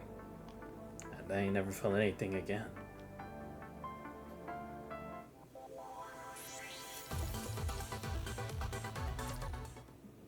Wow. Damn, man. This really shows the pride of Kowloong. Like, seriously, they had to go through all that shit, and they still managed to go through it all. Unforeseen storm. Okay. But can I go to the next one now, or do I have to finish it first? Oh no, right, actually, I don't have to actually complete it for the main story. I could just go into it. And again, the reason it's 6% is because I accidentally started it, but I didn't mean to. I just meant to go in and see how long it's gonna be, but just did that. Let me see, could I go into this next one if I want to? Oh no, I had to do it in 3, but this is for after that, so. Anyway, guys, as much as I would love to just finish it off right off the bat, but it's already pretty late for me right now. It's literally past midnight. I gotta get ready for... I gotta go to sleep, so I'm ready for work in the morning. But anyway, guys, that's gonna be the end of the stream. Wow, seeing a lot more of the characters who we didn't really know anything about Xiang Yu, about Pulau, and even Lady Chu as well. But still, I don't really know too much about, like, why Lady Chu was even, like, so desperate to the point, like, she saw, like, Huashu as, like, a complete deity and gave up on, like, any other form of humanity. Like, I get that she was trying to protect their people, like, what she sees as her humanity, but to disregard everything else, I don't know, I would like to see a bit more about that. Or maybe we already went over that point in the whole Kowloong War chapter, but still, very interesting to learn about. But yeah, next time when I come back to PGR, we'll be finally going into chapter 13 and going back to main story after all the shit that happened with Lucia and stuff. But anyway, you guys, if you do enjoy the stream but you're not already following the channel, please make sure you leave a follow. Much appreciated. Trying to hit 75 members by the end of next year, so to hit the 50 goal for the year. Check out my YouTube channel, we'll post all the VODs, and subscribe there too if you are checking them out and enjoying them. Join Discord, you guys already. But this is Miss Santos Vibes. I hope you guys have a great rest of your night. See you guys next time. We're out.